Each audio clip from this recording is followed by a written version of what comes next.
Just before dawn, while the world still slept, the sound of a single engine broke the calm near the Foix Reservoir. Moments later, the night exploded into chaos. Flames devoured the vehicle, and thick smoke rose into the sky like a desperate plea for help. When firefighters arrived, they expected a routine car fire. Instead, they found a horror, a body, burned beyond recognition, locked inside the trunk. This wasn't an accident. Someone hadn't just tried to destroy a car, they'd tried to erase a person. The victim was a police officer, once sworn to protect others, now reduced to ashes by someone he trusted. Who could commit such a calculated, merciless act? As investigators retraced his final hours, a chilling story began to unfold. A tale of love turned toxic, jealousy that spiraled into rage, and a secret pact destined to destroy lives. This was no random crime. It was a personal betrayal of the deepest kind, one that would shake Spain and expose how far people will go to keep their lies hidden.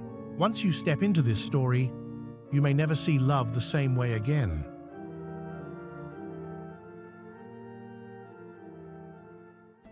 Pedro Rodriguez was born in Barcelona into a troubled family. His relationship with his father and sister was distant, leaving him emotionally close only to his mother and his brother, Juan Antonio. After their mother's death, Juan became Pedro's most important spiritual and emotional support. From a young age, Pedro was passionate about motorcycles and sports. He was healthy, active, and strong-willed, and chose to pursue a career that suited his love of movement and discipline.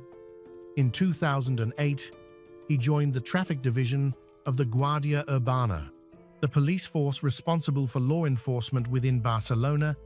His brother followed a similar path, training to become a police officer as well. In Spain, the Guardia Urbana handles work in the city of Barcelona, while the national police cover other areas. In 2014, Pedro married Patricia and had a son, but the marriage did not last. Over the next few years, Patricia noticed a change in Pedro. He became cold, distant, and rumored to be having an affair. Friends told her they had seen him with another woman, who had 2 daughters. The couple's arguments became constant, and by 2016, Pedro asked for a divorce. He denied having another relationship, but soon after, he moved to another town to live with Rosa Peral.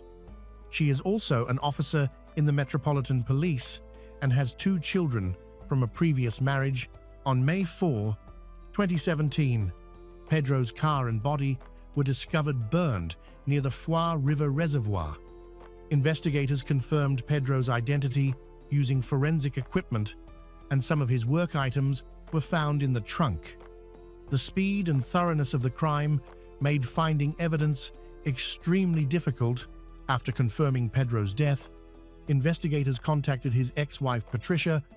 She stated that she and Pedro had separated long before, and that he was living with a co-worker from the police force.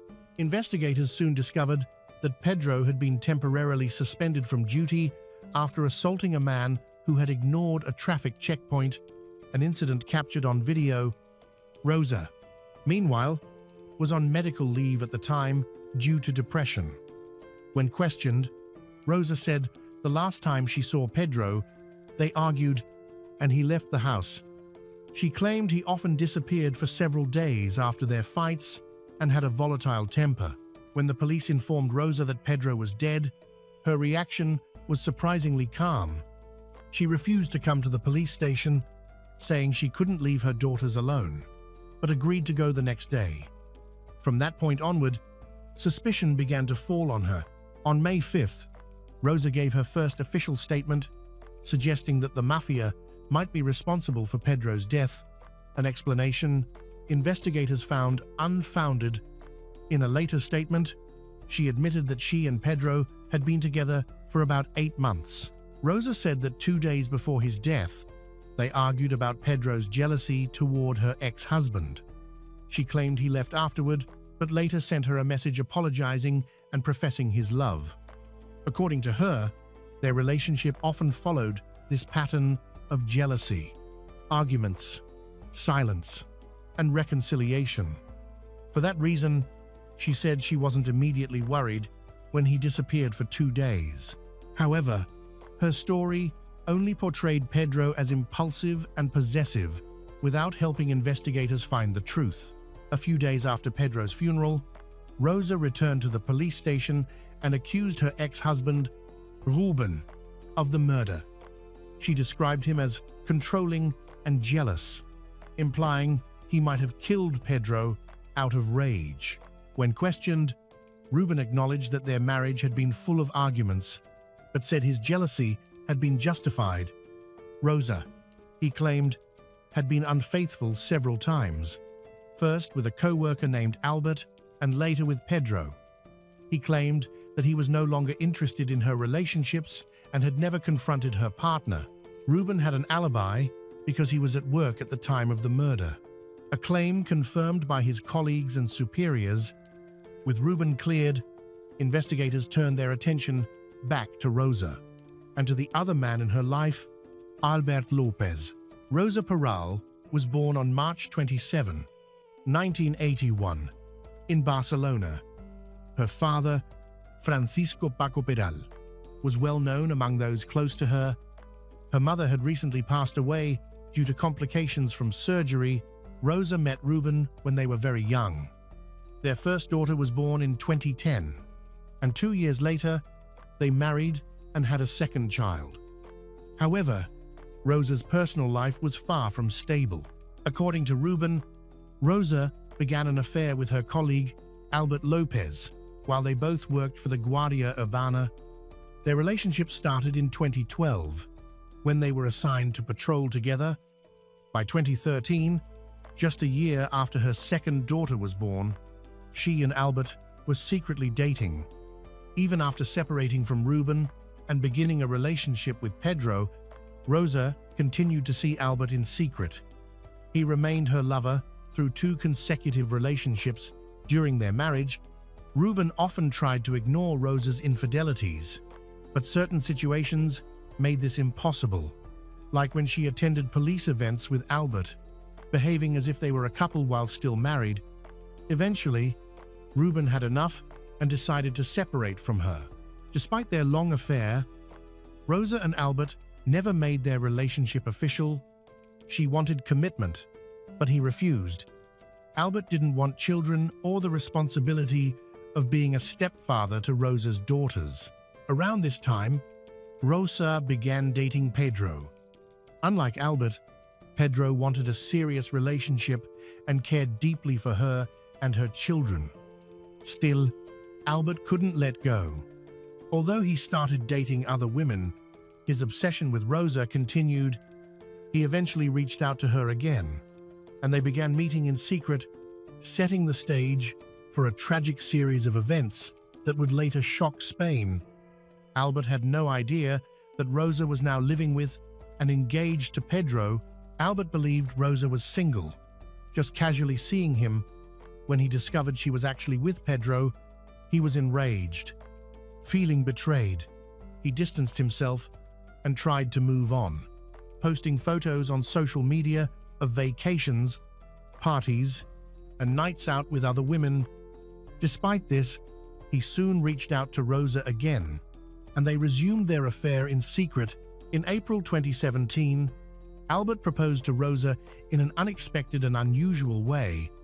One afternoon, while Rosa was relaxing on the terrace with her friends, Albert suddenly showed up, tossed a small box to her, and told her to guess what was inside. The box contained a ring. His approach was more spontaneous than romantic, yet it reflected his complicated emotions. Even though Rosa told her friends that she was engaged to Pedro, she still did not refuse Albert's gift. She accepted the ring, took intimate photos wearing it, and sent them to him.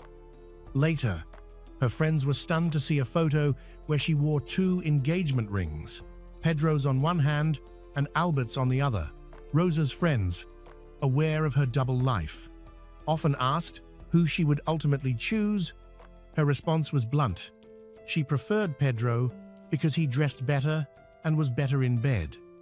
Eventually, Pedro discovered romantic messages between Rosa and Albert, and their lives began to unravel. During the investigation that followed, police reviewed both Rosa's and Albert's professional records. Rosa's file showed no record of violence, but did include a troubling incident from her early career. When she was 23, her email was hacked, and her nude photos were sent to all her colleagues. More than a year later, she filed a complaint against a deputy inspector. However, the deputy inspector's lawyer argued that during that time, Rosa remained intimate with him and several other police officers. Even though she was married, Albert, meanwhile, had a more serious record. In August 2014, he was allegedly involved in the death of a street vendor. That day, Rosa was patrolling with Albert and another officer when they stopped the vendor during a police check. The man became aggressive, stabbing Rosa and hitting her in the head before running off. Albert chased him, and moments later, the vendor fell down a steep slope.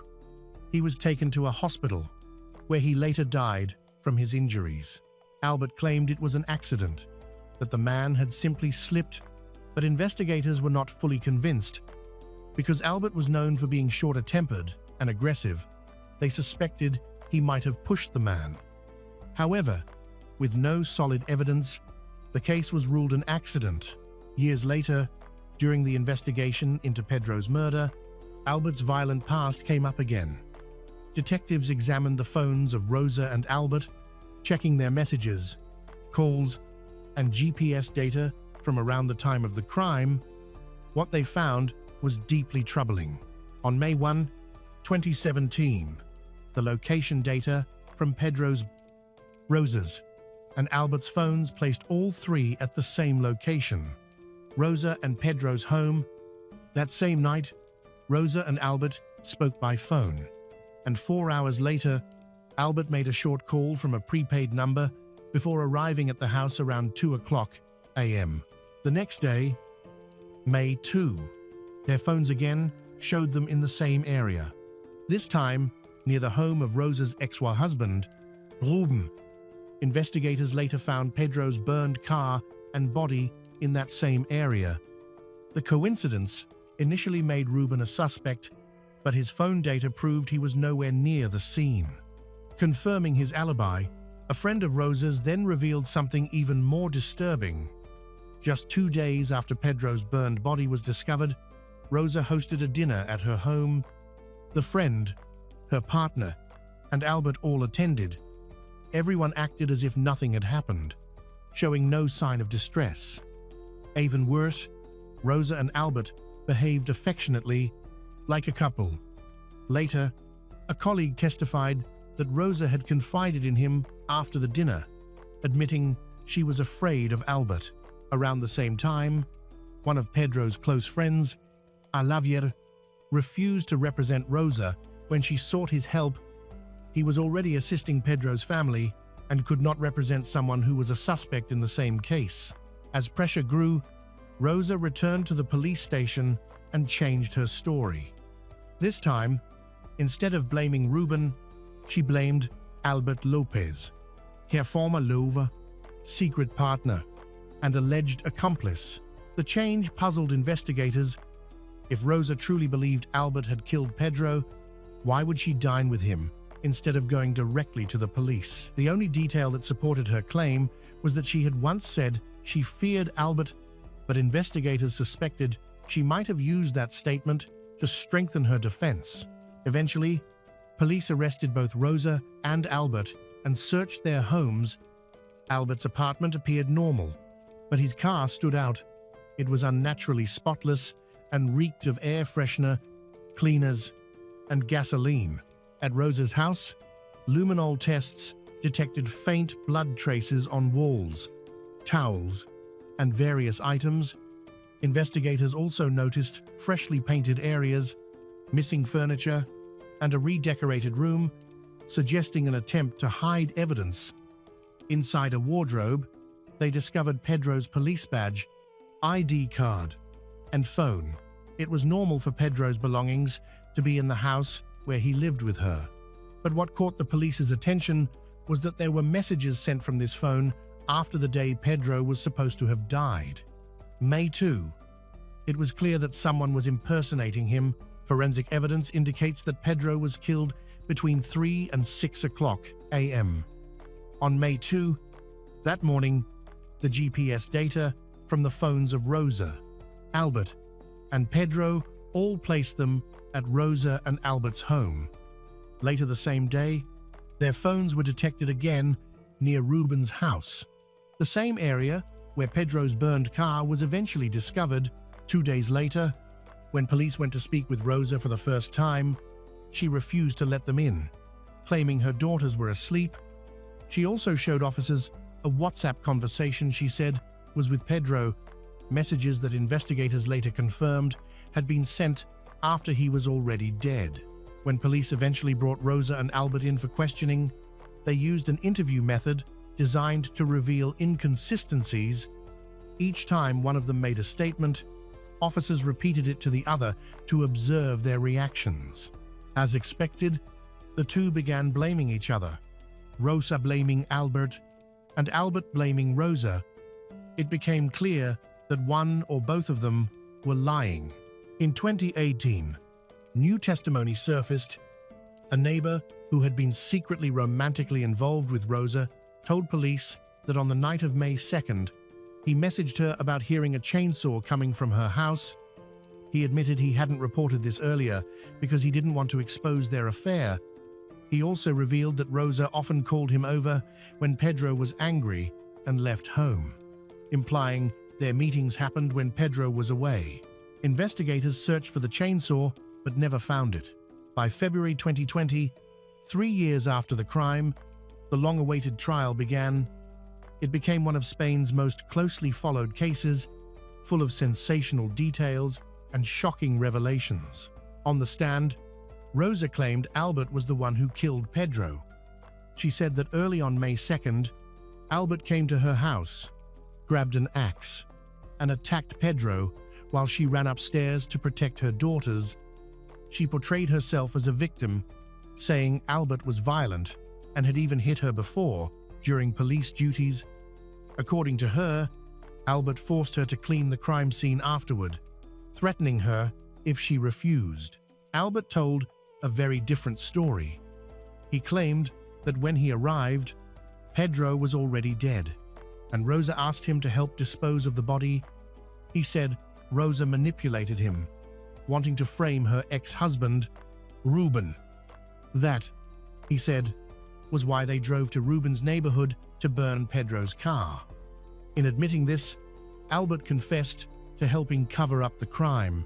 One of the most disturbing testimonies came from Antonia, the stepmother of Rosa's daughters. Antonia testified in court that the girls saw Rosa covered in blood, leading Pedro down the stairs that night. They described Pedro as disoriented, walking like a robot, possibly drugged. Investigators believe Pedro was sedated with medication he took for sciatica, pills missing from the house. Later, one of Rosa's former inmates testified that Rosa had privately confessed to dissolving Pedro's medication in water after a heated argument so he would calm down. Once he was incapacitated, she and Albert killed him.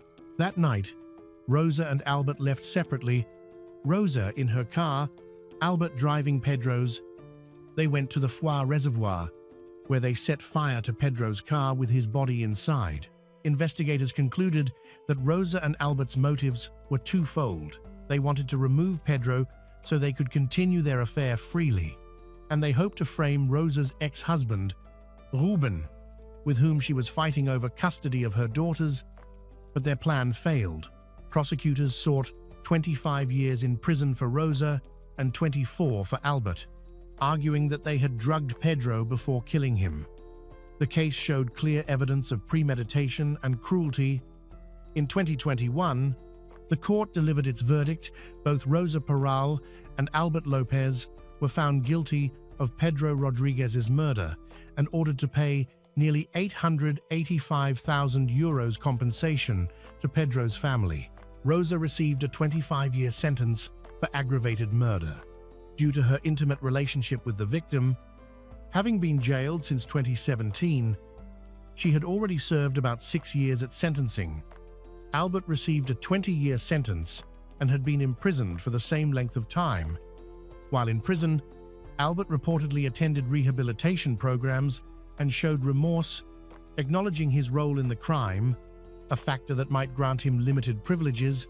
Both Rosa and Albert appealed their convictions, but Spain's Supreme Court rejected their petitions. However, Albert's confession left a small chance for Rosa's case to be reviewed in the future. Even in prison, Rosa continued to draw public attention. Reports emerged about her alleged relationships with other inmates, both male and female. There were also renewed claims about Albert's possible involvement in the death of a street vendor known as El Bonato. A fellow inmate alleged that Rosa confessed Albert had killed the man, saying Albert told her afterward that he did it for her, that no one would ever harm her again. More recently, Rosa filed a $30 million lawsuit against Netflix over the series Burning Body, which portrayed her story. She argued that the show violated her daughter's privacy and damaged her reputation as a mother. However, since her ex-husband, Ruben, has legal custody of the children, only he has the right to pursue such a lawsuit. While in prison, Rosa gave interviews for the documentary The Tapes of Rosa Peral, where she continued to assert her innocence. She denied hiding assets from the court, explaining that she had only transferred money to her father to avoid seizure, not to conceal it. Today, Rosa's daughters, now teenagers aged 15 and 13, visit her regularly with their grandfather, who remains her most loyal supporter. He continues to believe firmly in her innocence.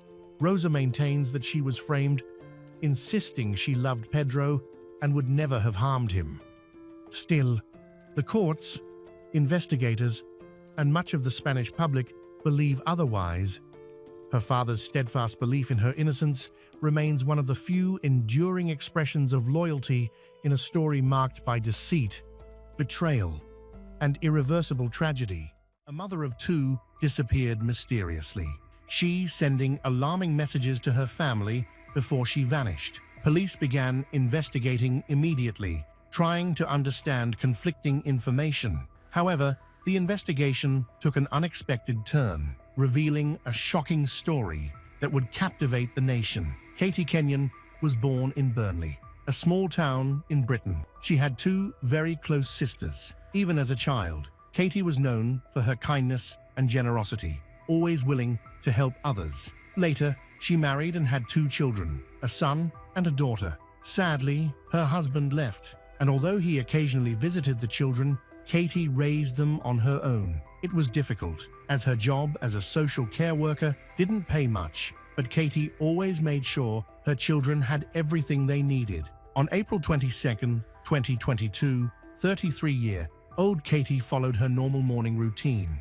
preparing her children for school and sending them off. Later that day, around noon, Katie's mother received a strange text message from her. Katie stated she needed to get away for a while to clear her head. Her mother immediately tried calling her, but the call went directly to voicemail. The idea that she would abandon everything, especially her children, seemed completely out of character. Katie's mother contacted Katie's sister, Sarah Kenyon Holden.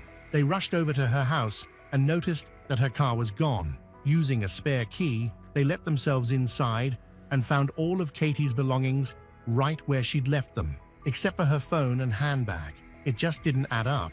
The idea that Katie had taken off somewhere, leaving behind almost everything she owned, felt completely wrong. Something was off. Soon after, Katie's children arrived home from school and shared something concerning. They had both received odd text messages, supposedly from their mother. In the texts, Katie stated she needed help to become a better mother and instructed them to contact their father to care for them during her absence. Upon reading these messages, Sarah immediately suspected they weren't written by her. Firstly, the tone was unlike Katie's usual way of speaking. More significantly, the word while was misspelled in both texts, which was highly unusual for Katie, as she never made such errors. Katie had mentioned Andrew Burfield, Katie's ex-boyfriend of several years, in messages to her children, saying he would care for them if their father couldn't. Sarah contacted Andrew.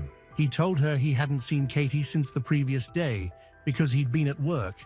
He stated that Katie texted him around 2 p.m. that day, informing him that she was leaving her car, keys, and bank card in his mailbox. Andrew claimed this was to repay the £6,000 she owed him for past anxiety treatment. However, Sarah completely disbelieved Andrew's account. Katie's son then mentioned that Andrew had contacted him on social media. Andrew's message stated that Katie had checked into a clinic and asked him to care for her dog until she returned. This struck Katie's mother and Sarah as odd. While they knew Katie and Andrew had a long, turbulent relationship, they believed it was over. Therefore, it seemed strange that Katie would inform Andrew of her plans while neglecting to tell her own mother or children. So, Sarah and her boyfriend decided to drive over to Andrew's place and investigate. The moment they pulled up, she spotted Katie's car parked outside. Inside, she could see Katie's purse and other personal belongings, which only heightened her suspicion. She knocked on Andrew's door, hoping to talk to him face to face, but he refused to open it and told them to leave. The whole thing felt incredibly off. Sarah didn't understand why Andrew seemed so uncooperative. Her boyfriend ended up threatening to kick the door down if he didn't let them in, but Andrew just called the police instead. A few minutes later, officers arrived and spoke with Katie's sister first. She laid everything out, how the family was worried sick, and how they didn't believe for a second that Katie would just vanish without saying a word to anyone.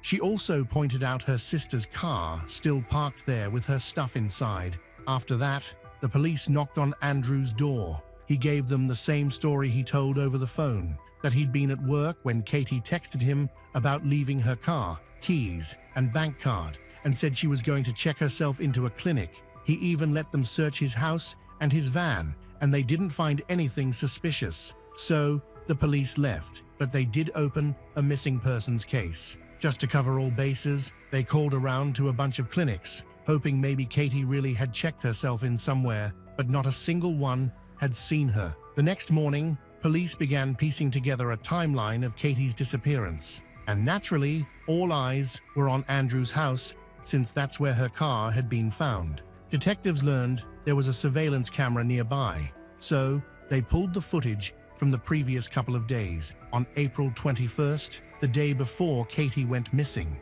she was seen pulling up to Andrew's house. The footage showed her getting into his van, kissing him and smiling. Nothing seemed out of the ordinary. But the next morning, at 9:20 a.m., things took a very different turn. That was the day Andrew told police he'd been at work when Katie supposedly dropped off her car, but the footage showed otherwise. It clearly showed Katie arriving at his house, getting out of her car and climbing into the passenger seat of Andrew's van. And right there behind the wheel was Andrew himself. Police immediately checked traffic cameras along the direction the van had gone.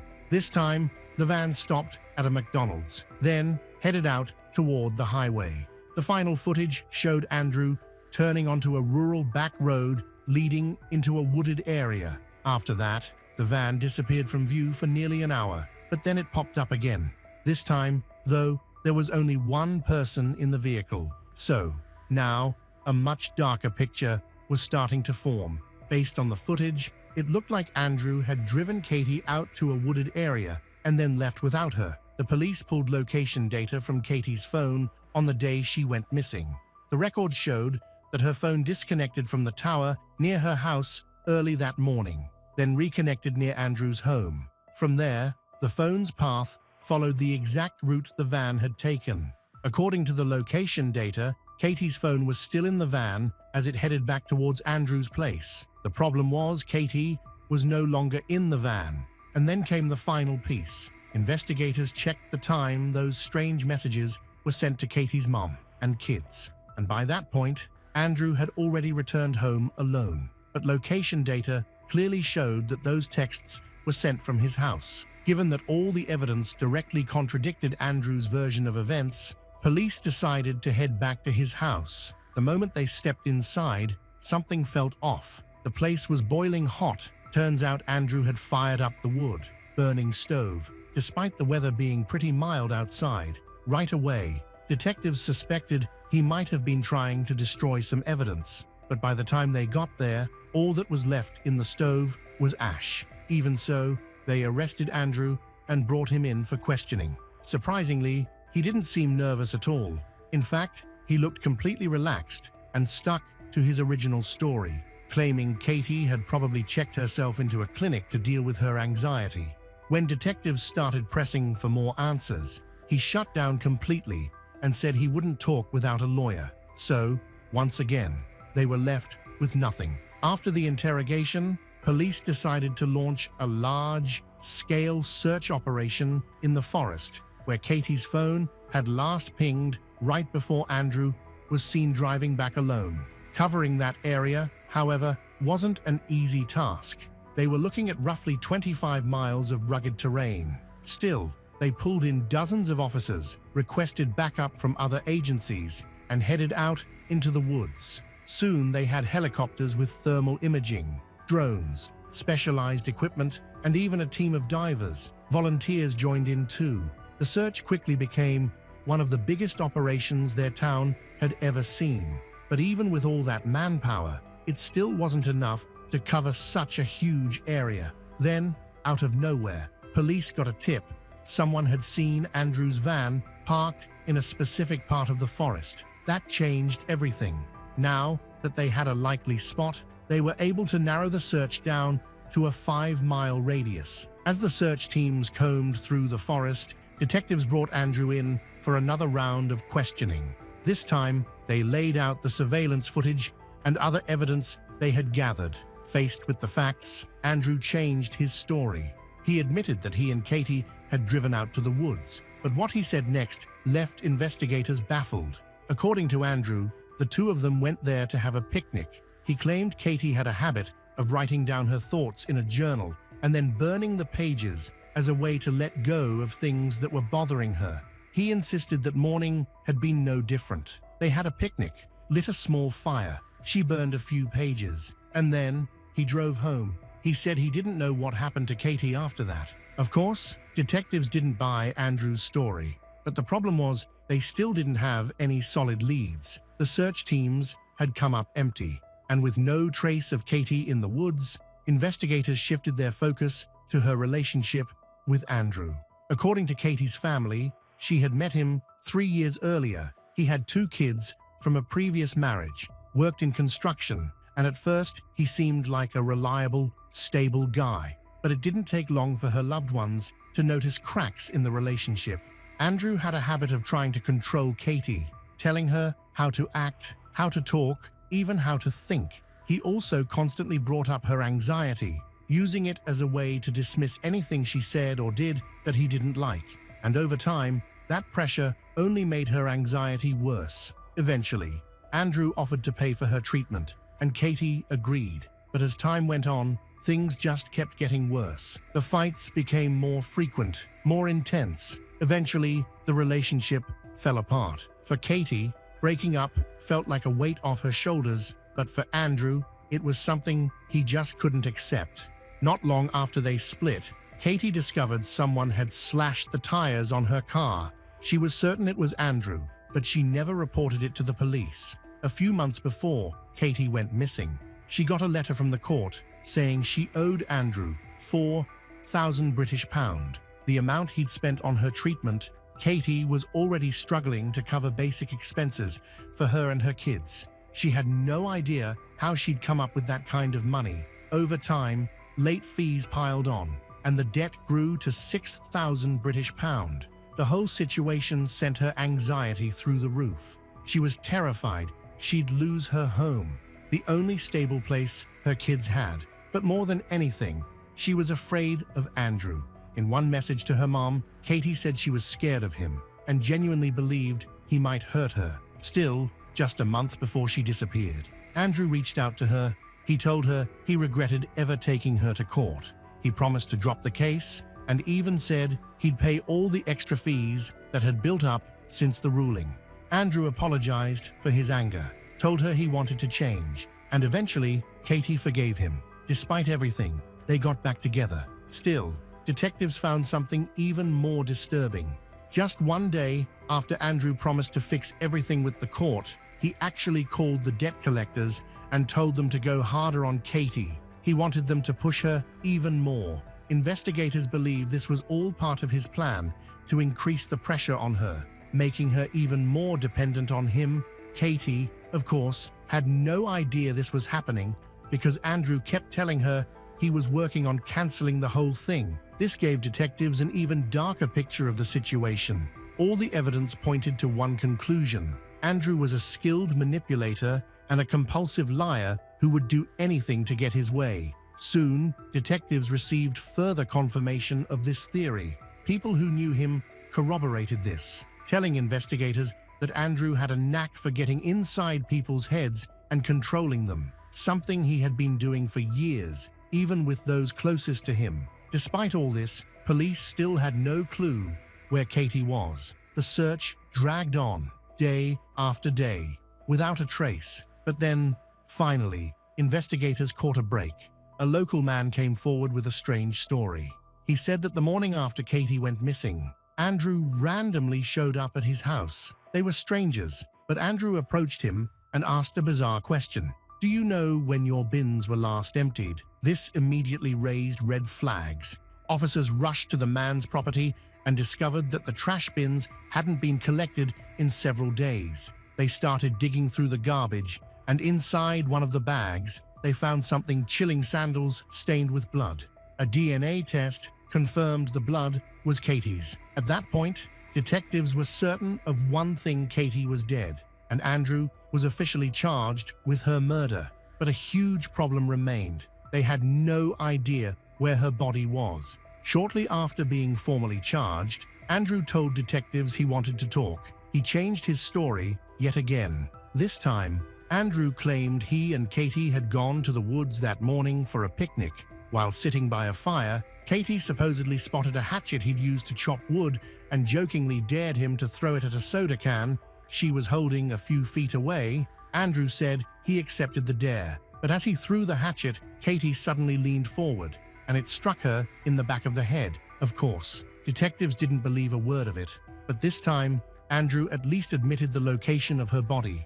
He claimed that when Katie collapsed and died, he panicked. There was no cell service in that part of the forest, and he said he didn't have the strength to carry her back to the van. So, he decided to bury her there to prevent animals from getting to her body.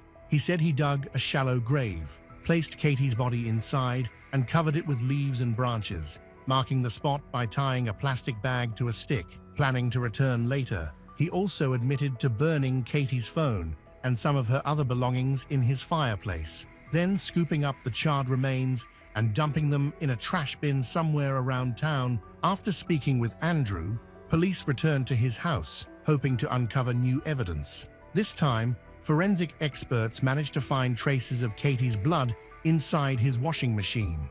Meanwhile, the search for Katie's body continued. Investigators focused on locating the stick with the plastic bag Andrew claimed he'd used to mark the burial site. But even with that clue, search teams couldn't find the exact spot. While the search was underway, detectives uncovered something else. After investigating Andrew's online activity, they found that he'd been communicating with numerous women on various dating sites, flirting with practically anyone who responded.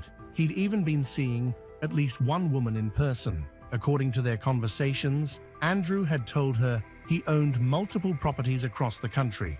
They were even discussing moving to Scotland together and buying a house. But that wasn't the most significant discovery. As they continued examining his phone, investigators discovered something that changed everything. Based on GPS data, the day before Katie vanished, Andrew had stopped by his parents' house, then turned off his phone for about an hour and a half. During that time, his van was captured on several surveillance cameras heading toward the woods. After speaking to Andrew's parents, police learned that the morning before Katie went missing, He'd borrowed a shovel. That's when it clicked. Andrew had likely gone to the woods that day to dig her grave in advance. The next day, after killing Katie and using her phone to message her kids and family, Andrew also texted his other girlfriend using his own phone, telling her that something had come up with his kids and that he'd have to cancel their date. But there was more. In the Notes app on his phone, investigators found something even more disturbing: drafts of the exact same messages he'd sent to Katie's children and mother. Digital forensics showed that he'd been editing those drafts over several weeks, tweaking them repeatedly to match Katie's writing style so no one would suspect anything. Most tellingly, the word "while" was misspelled in the exact same way it appeared in the final messages. It's also important to note that the note had been created over a month before the murder, proving one thing beyond any doubt: Andrew didn't just snap. He'd been planning this for weeks, perhaps even longer, carefully laying the groundwork for something he knew he was going to do. When police confronted Andrew with the evidence that he'd been in the woods the day before the murder, he claimed he had only gone there to walk his dog, not to dig a grave. Soon after, search teams finally found the stick and the plastic bag Andrew had mentioned, but there was no grave anywhere nearby. They scoured the area inch by inch, but came up empty-handed. On April 29th, the detectives brought Andrew out to the woods and asked him to show them exactly where he had buried Katie. Once they arrived, Andrew pointed to a specific patch of ground. The ground looked completely undisturbed, flat, smooth, and totally natural.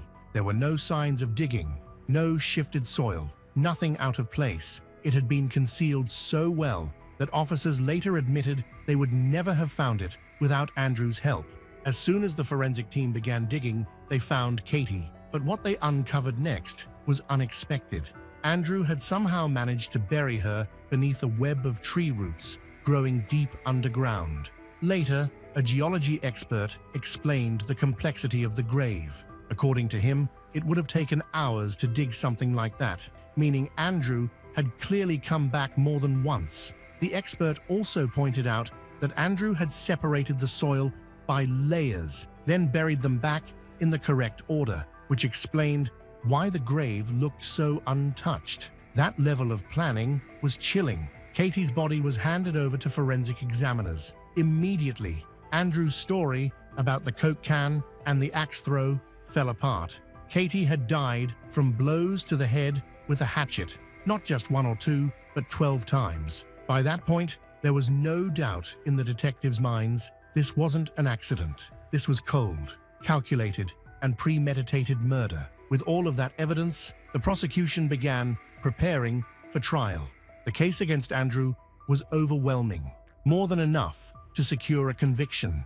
But one thing remained unclear: the motive. Investigators believed Andrew was fueled by bitterness and resentment. Katie had broken up with him months earlier, and it seemed his ego couldn't handle the rejection. That bruised pride, they believed, turned into hatred and ultimately led him to kill her. The trial began in November 2022, and at first, Andrew pleaded not guilty.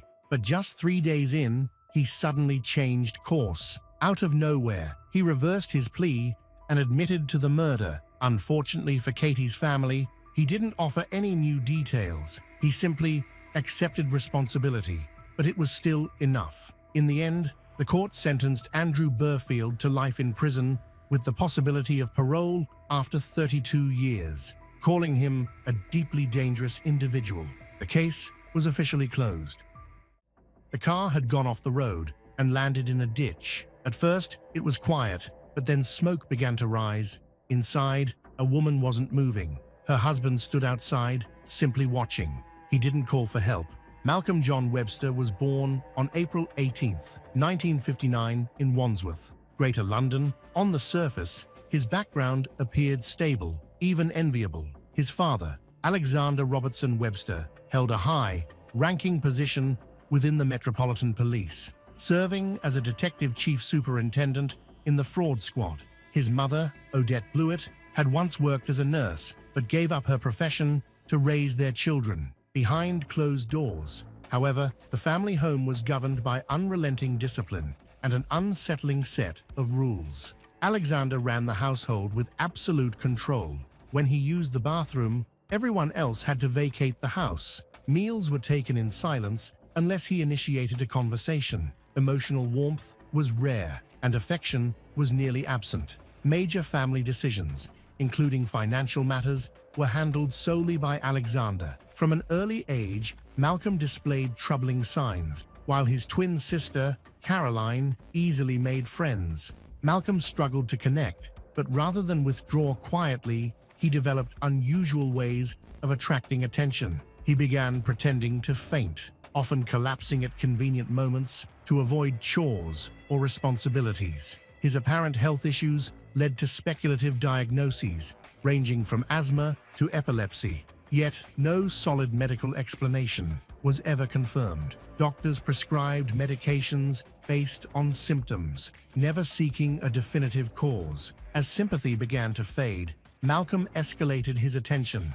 seeking behavior. He became fascinated with fire, setting small blazes in school and earning the nickname Pyro from classmates. Though these incidents never resulted in formal charges, they left other parents uneasy. Children were warned to stay away from him, and isolation became his norm. At home, comparisons with his more sociable sister only deepened his resentment. His parents, hoping to give him a fresh start, enrolled him in a private boys' school. Initially, Malcolm appeared to flourish. He joined the drama club, improved his grades, and reinvented himself. He claimed his family was wealthy and well-connected, but his lies eventually caught up with him, and once again, trust in him eroded. At 15, Malcolm was pulled out of school. He didn't resist. Education no longer interested him. He wanted independence and income. In his early career, he struggled to find work he enjoyed. He drifted from job to job, including garbage collection, fruit picking, and retail. But none of these roles gave him a sense of purpose or satisfaction. At 17, guided by his mother, Malcolm began training as a nurse. Surprisingly, he thrived and began a serious relationship, which ended suddenly due to a terminated pregnancy and the resulting emotional distress. However, Malcolm persevered. When he was 30, Malcolm worked in Tawam Hospital, on the children's ward in Abu Dhabi, UAE. It was here that his criminal tendencies surfaced. Trusted by elderly residents, he volunteered to manage their finances, only to siphon off their savings for personal luxuries, including rounds of drinks and expensive golf equipment. When that scam lost steam, he shifted tactics. He started targeting older, wealthier women. His charm was disarming, and his lies were convincing. Posing as a struggling young man with tales of hardship, he extracted money and gifts with calculated precision. In the late 1980s, within months, 3 children with special needs died under his care. Each suffered sudden cardiac arrests. There were no signs of illness beforehand, no medical warning signs. Though no autopsies were conducted, whispers began circulating among the staff. But in a region where autopsies were culturally discouraged, no investigations followed. Malcolm simply left the country without consequences. Back in the UK, he resumed his life as though nothing had happened. He found work as a nurse and began cultivating his social image once more. At a party, he met a woman named Claire Morris. She was born on December 26, 1961, just 2 years after Malcolm. She grew up in a secure, affluent household and had a younger brother named Peter Morris. Claire was the kind of person who lit up a room, outgoing, confident, and full of energy. She was popular because of her lively personality. One evening, she met Malcolm at a party, and he was immediately drawn to her charm. Claire represented everything he admired: warmth, vitality, and a strong sense of self. The two struck up a conversation and quickly began spending time together. On the surface, their relationship progressed naturally, but beneath the surface, doubts quietly stirred. Claire's mother, Betty Morris, had reservations from the beginning. There was something about Malcolm that didn't sit right with her. Though she couldn't quite articulate it, her instincts whispered caution. Peter, on the other hand, initially welcomed Malcolm into the family, finding him clever and polite, perhaps a bit of a rogue, but nothing more. From Malcolm's perspective, Claire was radiant. His twin sister Caroline described Claire as generous and kind-hearted, someone who brought genuine happiness into her brother's life. Even Odette, Malcolm's emotionally distant mother, spoke positively of her. For once, it seemed Malcolm had found a partner who might steer his life in the right direction.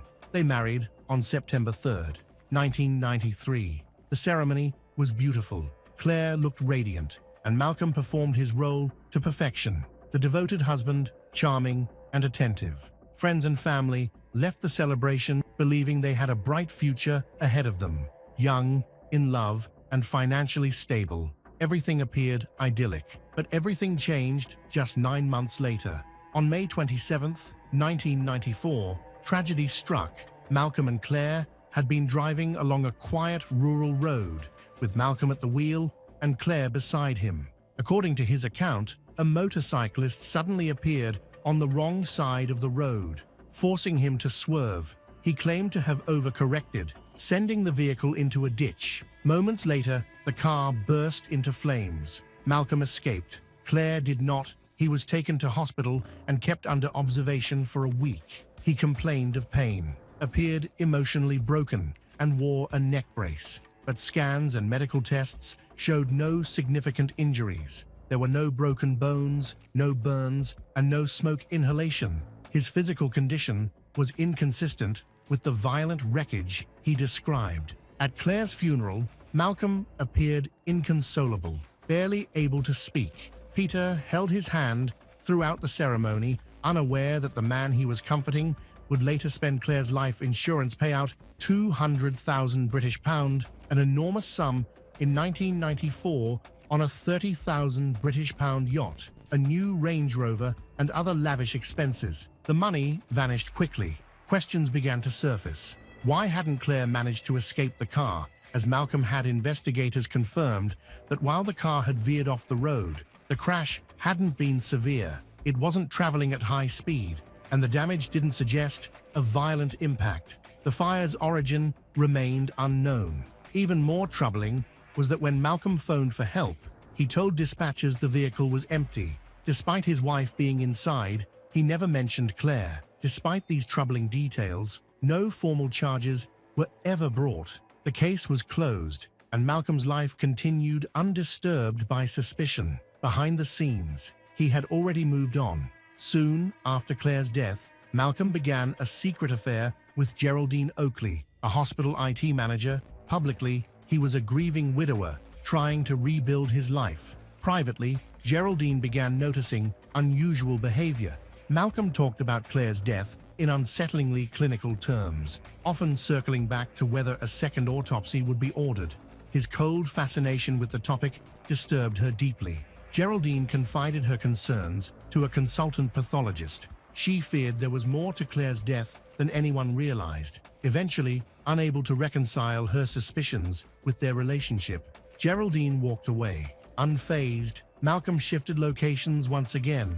By 1995, he was living in Saudi Arabia. There, he connected with a woman named Brenda Grant over the phone. They eventually met in person a few times, but the friendship ended abruptly when, according to Brenda, Malcolm offered her illegal substances, an offer she firmly declined. After his stay in Saudi Arabia, Malcolm relocated once more, this time crossing hemispheres entirely and settling in New Zealand in the mid-1990s. No longer working as a nurse, he presented himself as a computer specialist. At a dinner party that month, he met Felicity Drum, a bright, outgoing cancer nurse. She was intelligent, well-spoken, and 3 years younger than Malcolm. Her personality was magnetic, polished, lively, and full of warmth. For a man like Malcolm, she was the perfect mark. He played the role to perfection, attentive, affectionate, and emotionally present. To Felicity, he seemed sensitive and grounded, often speaking of life's fragility and how important it was not to waste time. Within months, they were inseparable. By January 1997, Malcolm had proposed. They married that April in Auckland, and for their honeymoon, they retreated to the idyllic Bay of Islands. But amid the calm beaches and scenic beauty, a far darker undercurrent began to emerge. Felicity later recounted one disturbing episode from the trip.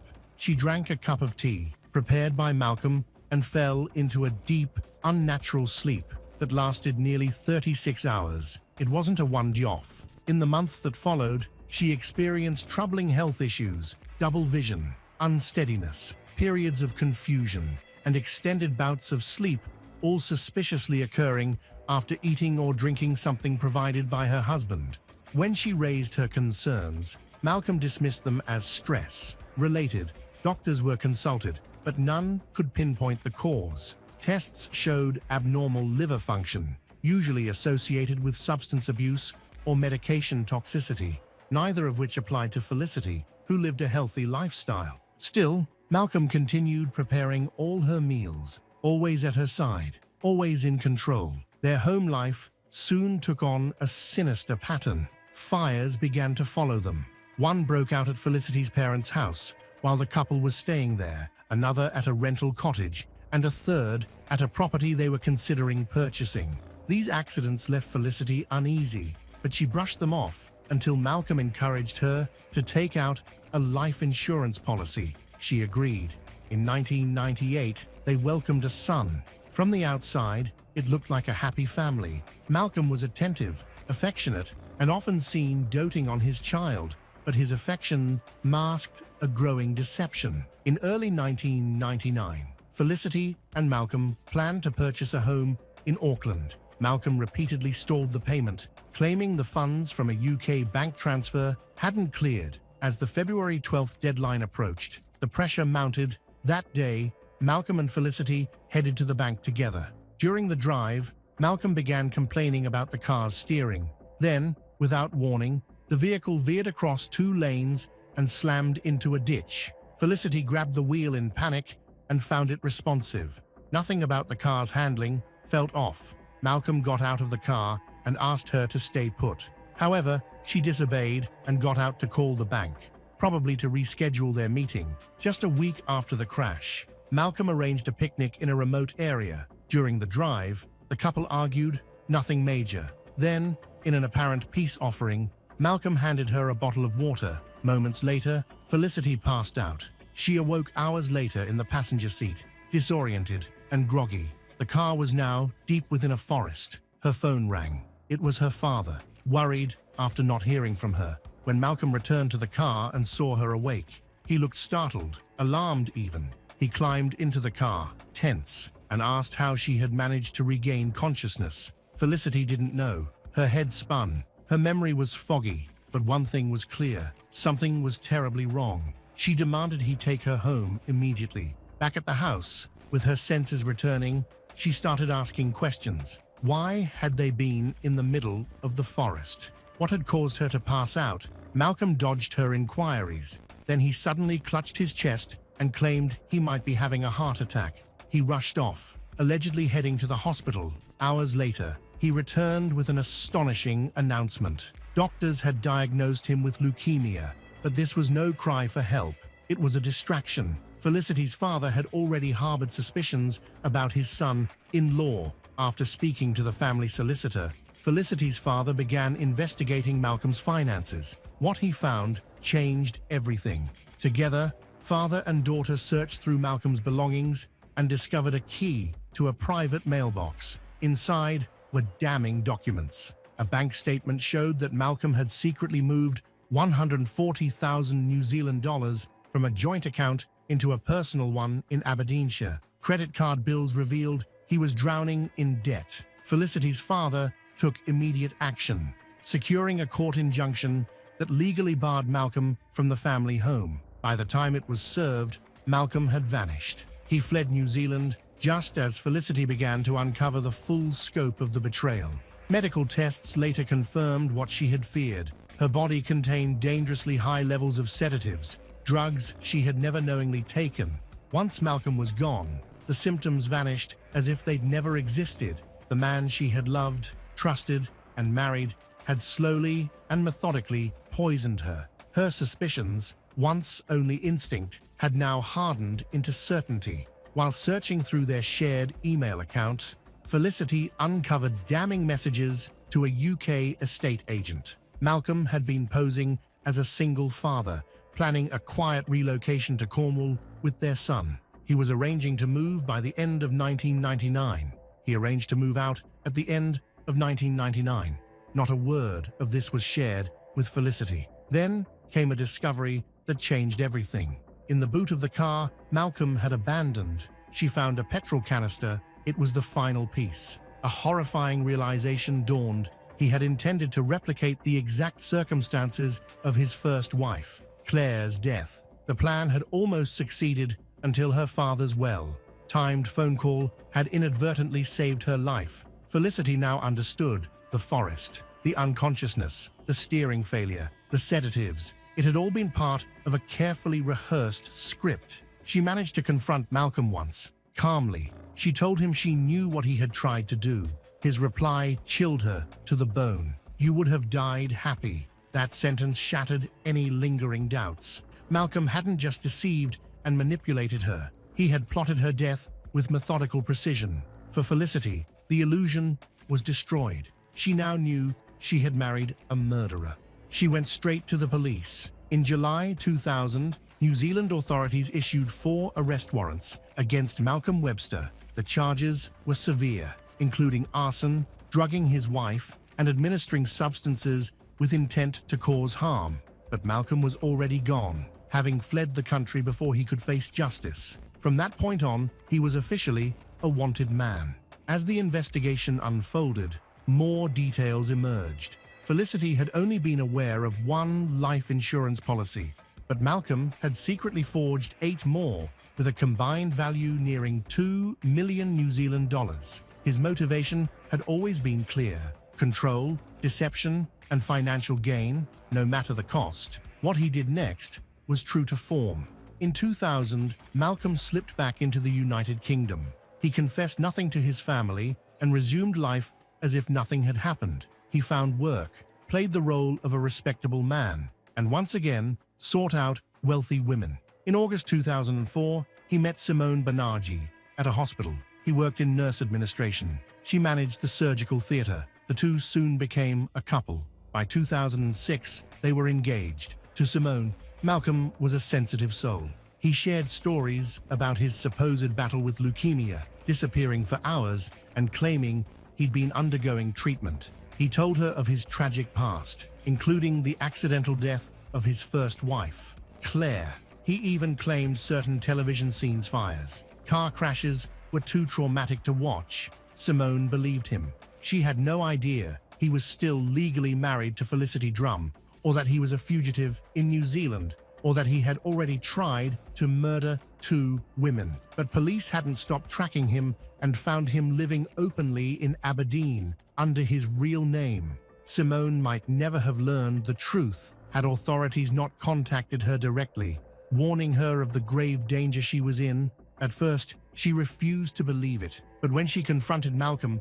he turned pale, packed a bag, mumbled an apology, and walked out. Malcolm Webster was arrested in July 2007 in Scotland. The investigation, known as Operation Field, became an international effort involving over 1,000 witness interviews across multiple countries. Prosecutors charged him with the murder of Claire Morris, the attempted murder of Felicity Drum, and attempting to marry Simone Banerjee under false pretenses to gain access to her estate. As part of the reopened case, Claire's body was exhumed. Forensic analysis revealed that, like Felicity, she had been heavily sedated before her death. This confirmed what many had suspected. Claire hadn't been able to escape the burning car because Malcolm had drugged her, incapacitating her.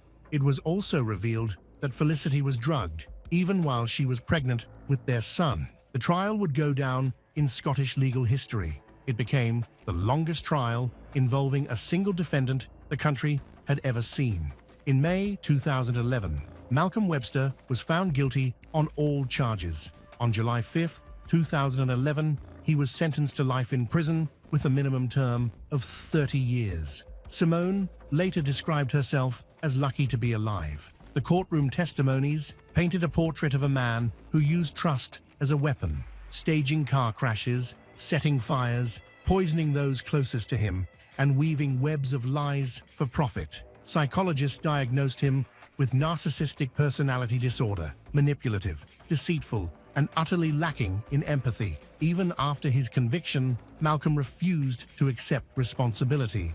In December 2013, he applied to the Scottish Criminal Cases Review Commission, hoping to have his sentence overturned. The process dragged on, but in February 2016, his request was officially rejected. The High Court saw no grounds for an appeal. After a comprehensive investigation into the events of Malcolm Webster's life, the authorities discovered that he had carried out a series of systematic and calculated crimes, mainly for financial gain, through fraud and murder. The investigation, known as Operation Field, spanned 5 years and involved interviews with more than 1,000 witnesses across several countries, revealing a terrifying pattern of manipulation. Malcolm poisoned his first wife, Claire Morris, with temazepam before staging a car crash in 1994 to collect $200,000 in insurance money, spending lavishly on a yacht and a Range Rover. He continued to poison his second wife, Felicity Drum, even when she was pregnant, and forged 9 insurance policies worth $750,000 while also setting 3 fires at her parents' home, a rented house, and a property he intended to buy. Authorities also discovered that Malcolm had attempted to enter into a sham marriage with Simone Banerjee to gain her wealth, with plans to drown her in a boat accident. He also had other relationships, including with Christina Willis, Anne Hancock, and a 15-year-old girl who ended up having an abortion, all of which he either deceived or exploited financially. In Abu Dhabi, Malcolm was suspected of injecting insulin to kill 3 children in his care, although evidence was lacking due to a culture that discouraged autopsies. He had lied about having cancer as a teenager, foreshadowing a decades-long scam. After his arrest in 2007, a search of Simone's home revealed stolen laptops and unlicensed guns. Malcolm was convicted in 2011 of murder, attempted murder, arson, burglary, fraud, poisoning, and attempted marriage fraud, removed from the nursing register in 2013, and attacked in prison, where he hired a hitman to protect him. These revelations exposed a manipulative psychopath diagnosed with narcissistic personality disorder who showed no remorse even after being sentenced to life in prison. Malcolm Webster is currently serving his life sentence at a prison in Lanarkshire, Scotland. Coons first met Jonathan Jones when she was only 15 years old, and he was 30. Their relationship would soon spiral into something deeply troubling. Caitlin, who had spent much of her young life in Ohio's foster care system, she was living in a group home in Canton when she first encountered Jonathan. She had faced numerous challenges throughout her childhood, bouncing between foster families and care facilities, she desperately seeking stability and someone who would truly care for her. Like many children in state custody, she had experienced multiple placements, each bringing its own disappointments. These constant moves had left her feeling abandoned, creating deep emotional wounds that made her vulnerable. Caitlin couldn't help but hope that each new placement would provide the loving, stable environment she craved, but these hopes were repeatedly dashed. Jonathan, 15 years her senior, seemed to offer the attention and affection that Caitlin had been searching for. However, their relationship was far from appropriate or legal. At 30, Jonathan was a grown man who should have known better than to pursue a romantic relationship with a 15-year-old girl. Caitlin couldn't help but be drawn to someone who appeared to understand her struggles and offered her the emotional connection she had been craving. What she didn't realize was that she was becoming involved with a predatory man who would ultimately lead her down a dark and destructive path. As their relationship developed, it became increasingly clear that Jonathan was taking advantage of Caitlin's vulnerable state. Caitlin's unstable past made her emotionally vulnerable, and she became dependent on Jonathan, who took advantage of her youth and desire for love. Jonathan manipulated Caitlin by exploiting her weaknesses. He told her she was mature, different, and their relationship was special. These tactics are commonly used by predators to make victims feel responsible for their own exploitation. Jonathan had complete control, and Caitlin became isolated, making it difficult for her to see that she was being manipulated and believed their relationship was genuine. Even though there were clear warning signs, her longing for love and inexperience with healthy relationships blinded her to the fact that she was being victimized. She saw Jonathan as her rescuer, the one finally giving her the love she desired. In March 2023, Jonathan's predatory behavior was exposed when he was convicted of enticing a child to view adult material and child endangerment. The court found that he had engaged in intimate with 15-year-old Caitlin and planned to sell photographs of their encounters. This revealed the extent of his exploitation and abuse. After the conviction, the court had ordered him to stay away from Caitlin and put a GPS tracker on him to monitor his location. Despite these efforts, tragedy was unavoidable. Nicole Jones, Jonathan's 53-year-old mother, lived in Sylvania Township. She was very worried about her son's relationship with the teenage girl, Caitlin. She was concerned about Jonathan's legal problems and the negative impact the relationship was having on both of them. As a caring mother, Nicole had seen her adult son making increasingly bad choices. She had tried to support him, but his relationship with a teenager and the resulting legal issues were almost too much to bear. Nicole felt stuck between her love for her son and her duty to protect a vulnerable young girl. The seriousness of the situation and the potential consequences of Jonathan's actions made her even more anxious. As a mother, Nicole had always tried to see the best in Jonathan, even when his behavior was clearly problematic. However, his relationship with Caitlin represented a new level of concern. The teenage girl was undeniably vulnerable and traumatized, and Jonathan appeared to be exploiting someone who needed protection. Nicole felt a sense of responsibility, not only for her son's actions, but also for Caitlin's welfare. She had repeatedly talked to Jonathan about the inappropriate nature of his relationship, pointing out the age difference and legal ramifications. She remained steadfast in her belief that Jonathan needed to end the relationship and seek help for the issues driving him to pursue someone so young and vulnerable. In April 2023, despite the court order, Caitlin made the fateful decision to leave her foster care placement in Canton. The 17-year-old girl, still deeply attached to Jonathan, couldn't resist what she believed was love. She met Jonathan at a local restaurant, and together they returned to his mother's home in Sylvania Township. Caitlin hoped this reunion would somehow make everything better, that they could find a way to be together without further problems. Nicole didn't know that Caitlin was secretly living in her house. Caitlin had climbed in through Jonathan's bedroom window and was hiding from Nicole. This created a stressful and difficult situation, as Caitlin was living a secret life in Nicole's home, where Nicole was trying to live normally. This situation put a strain on everyone. Nicole was unaware of everything happening in her own home, and it was becoming harder to keep Caitlin hidden. Caitlin had to stay quiet during the day and avoid being seen. Caitlin grew frustrated with the secrecy and the constant fear of being discovered, and she realized that this situation couldn't last. As days passed, the strain of keeping Caitlin's presence hidden became increasingly difficult. Jonathan knew it was only a matter of time before his mother discovered Caitlin's presence,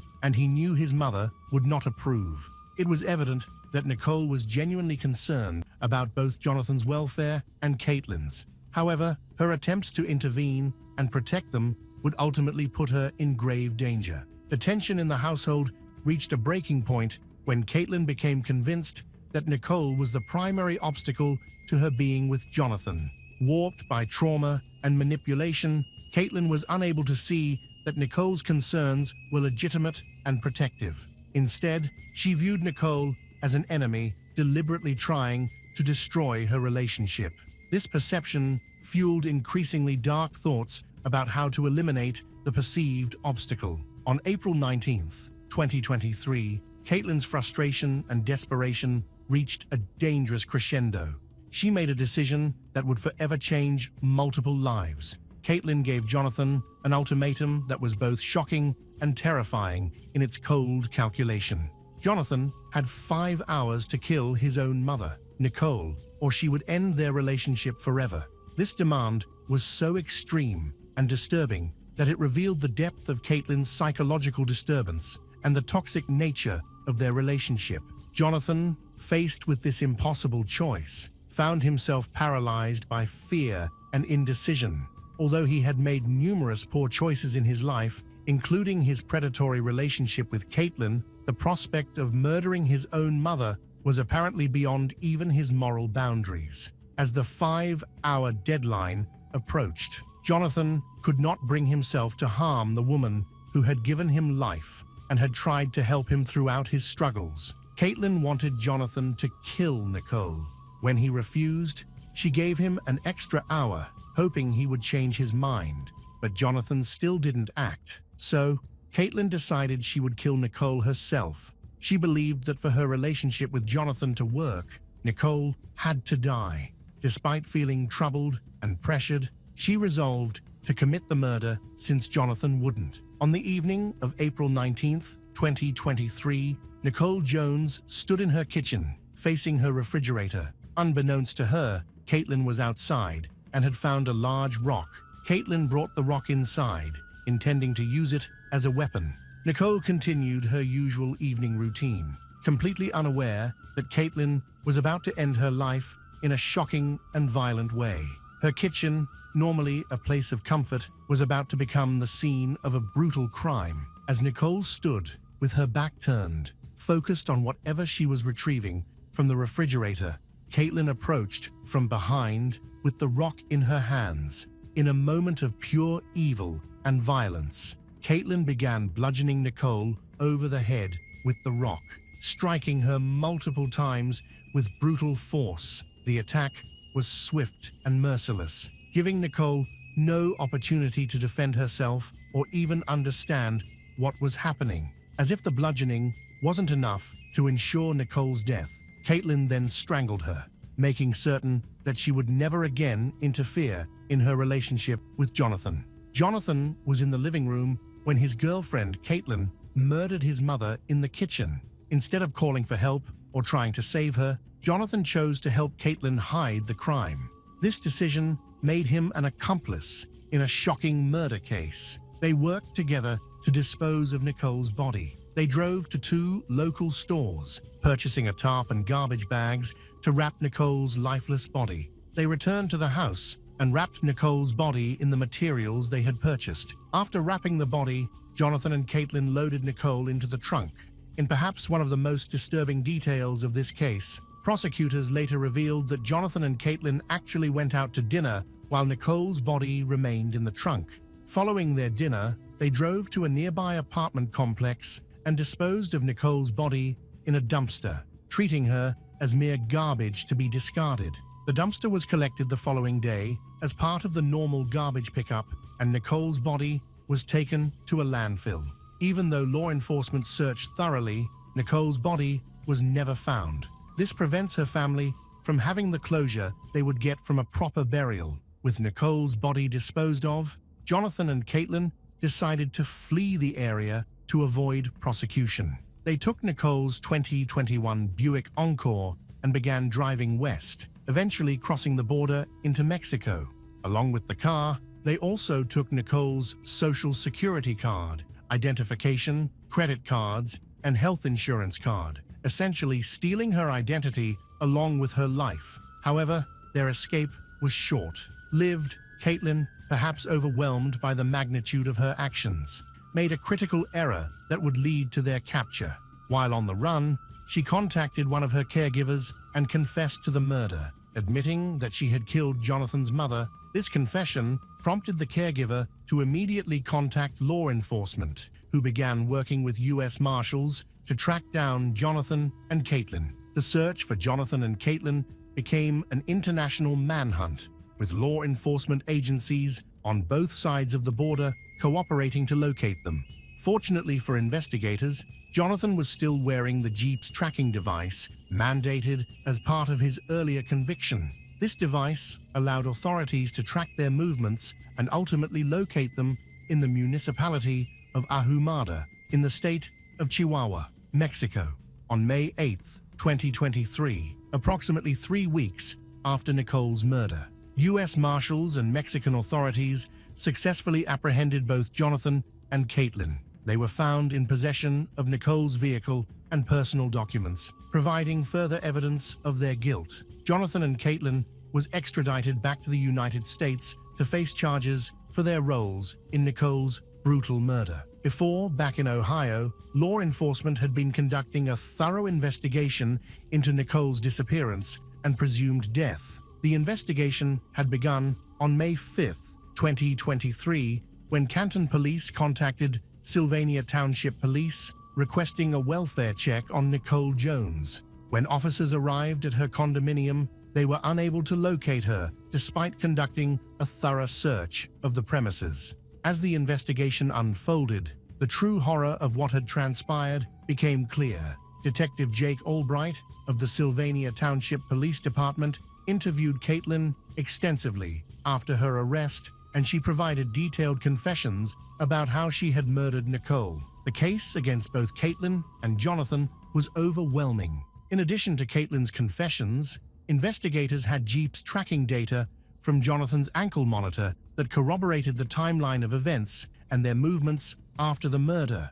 Surveillance footage from the stores where they purchased supplies further supported the prosecution's case against them. Initially, prosecutors charged Caitlin with aggravated murder, abuse of a corpse, felonious assault, and tampering with evidence. Given the serious nature of the charges and the calculated manner in which the crime was committed, the court decided to charge Caitlin as an adult. Despite her being only 17 at the time of the murder, Jonathan faced even more charges, including 2 counts of aggravated murder, felonious assault, aggravated burglary, aggravated robbery, tampering with evidence, and abuse of a corpse. However, as the case moved through the legal system, both defendants ultimately decided to accept plea agreements rather than face trial. On June 4, 2024, both Caitlin Coons, now 18, and Jonathan Jones, 33, appeared in Lucas County Common Police Court before judge. They each pleaded no contest to charges of aggravated murder and abuse of a corpse. As part of the plea agreement, prosecutors agreed to dismiss the remaining charges against both defendants. The judge sentenced each of them to life in prison with the possibility of parole after 25 years. While this sentence ensures that both will spend decades behind bars, it also means that they could potentially be released while still relatively young, a thought that brings little comfort to Nicole's grieving family. During the sentencing hearing, the impact of Nicole's murder on her family became painfully clear. Nicole's brother, Robert Jones, who is the administrator of her estate, spoke about the devastating effect her loss has had on their family. Lucas County Prosecutor Julia Bates addressed the case following the sentencing, acknowledging the horror of what had transpired and expressing hope that the resolution would bring some measure of peace to Nicole's family. She said, "This was a horrific event." In her statement, they are relieved to reach a resolution in this case. They hope this brings some measure of peace to Nicole Jones's family. May her memory forever live in their hearts. As a result of this case, Robert Jones, representing Nicole's estate, has filed a civil lawsuit against Caitlin and Jonathan for wrongful death. The lawsuit seeks $25,000 in damages, in addition to punitive damages and other expenses. The suit acknowledges that no amount of money can truly make up for Nicole's death and the way it occurred. A tragic part of this case is that Nicole's body has never been found. Her family has been deprived of the fundamental right to give her a proper burial and have a place to remember and honor her.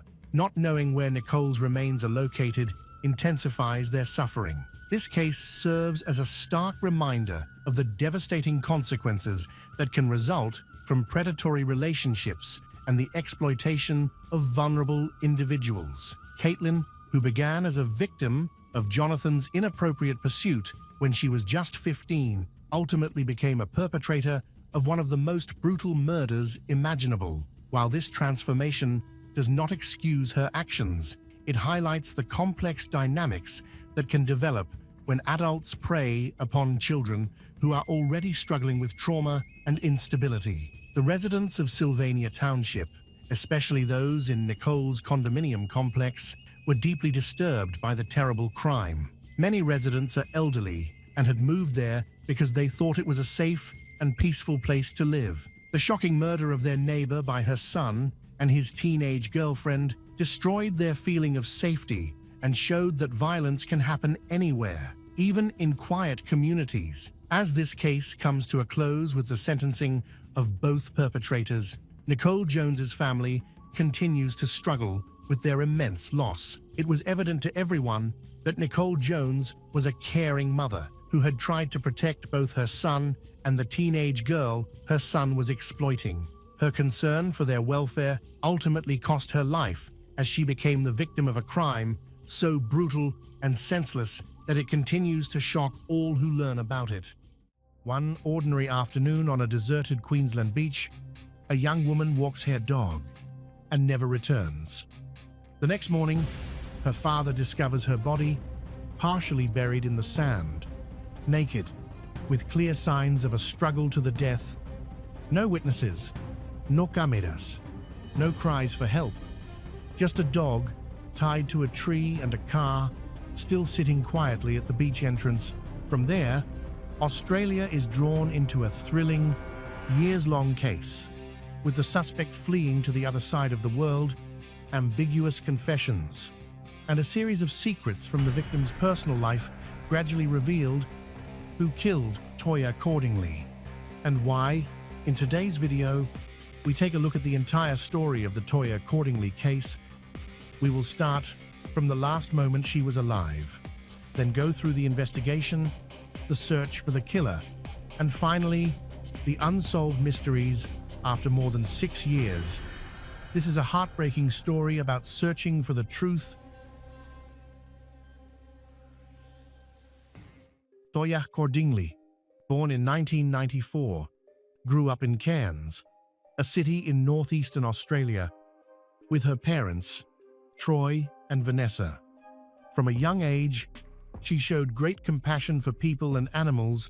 Toya attended local schools, completed a pharmaceutical program, and worked in a pharmacy.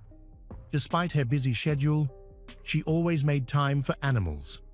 She volunteered at the Paws and Claws Animal Shelter, providing care, walking dogs, and cleaning.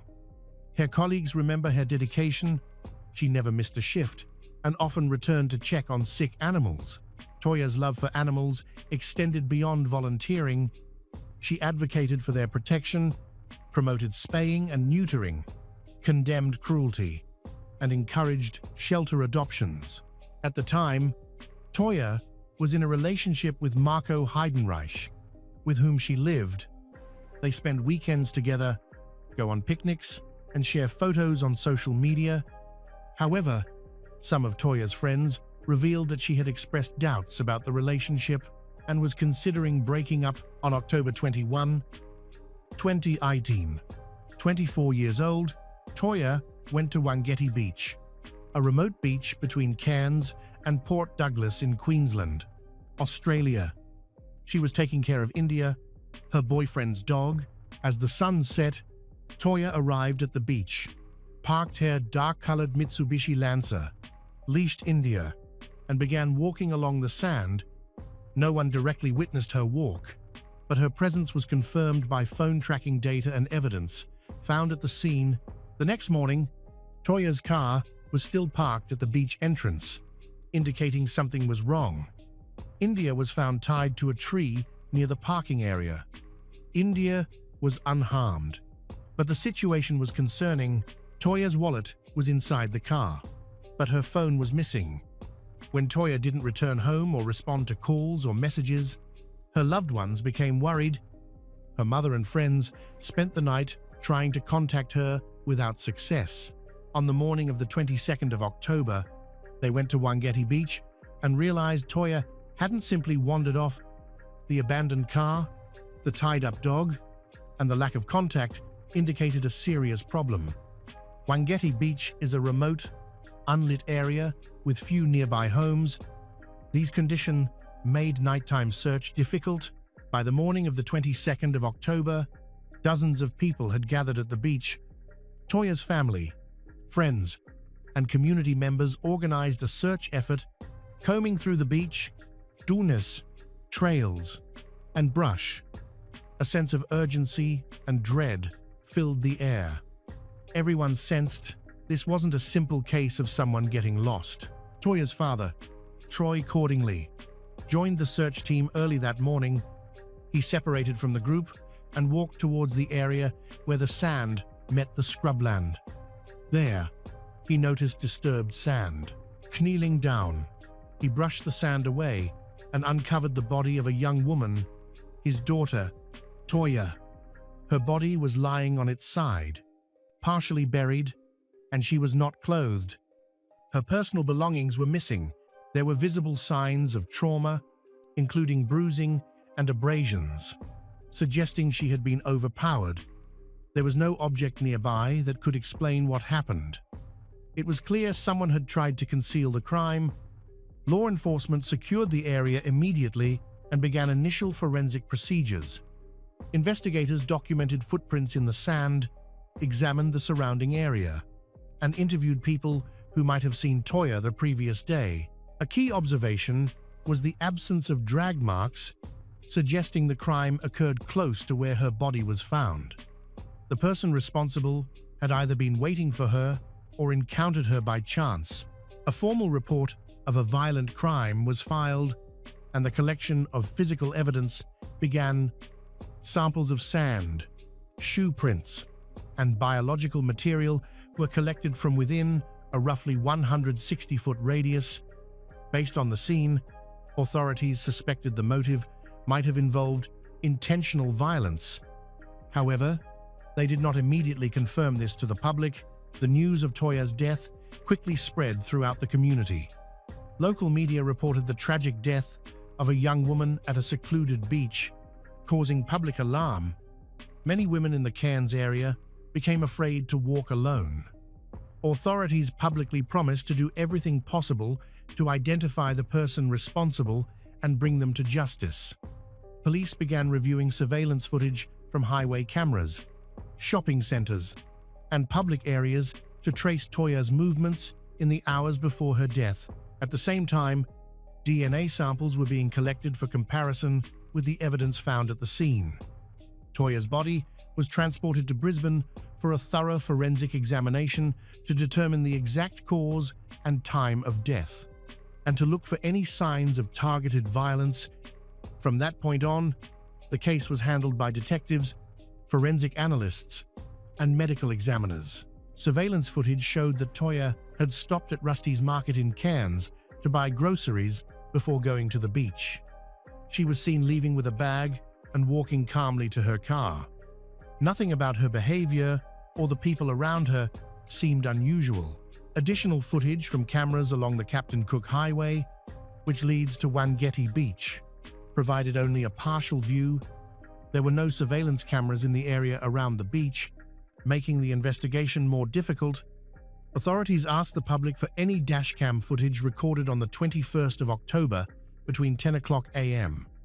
and 11 o'clock p.m., especially footage of vehicles near the beach turnoffs or along the coastal road. Investigators carefully reviewed all the received footage, comparing timestamps and vehicle types.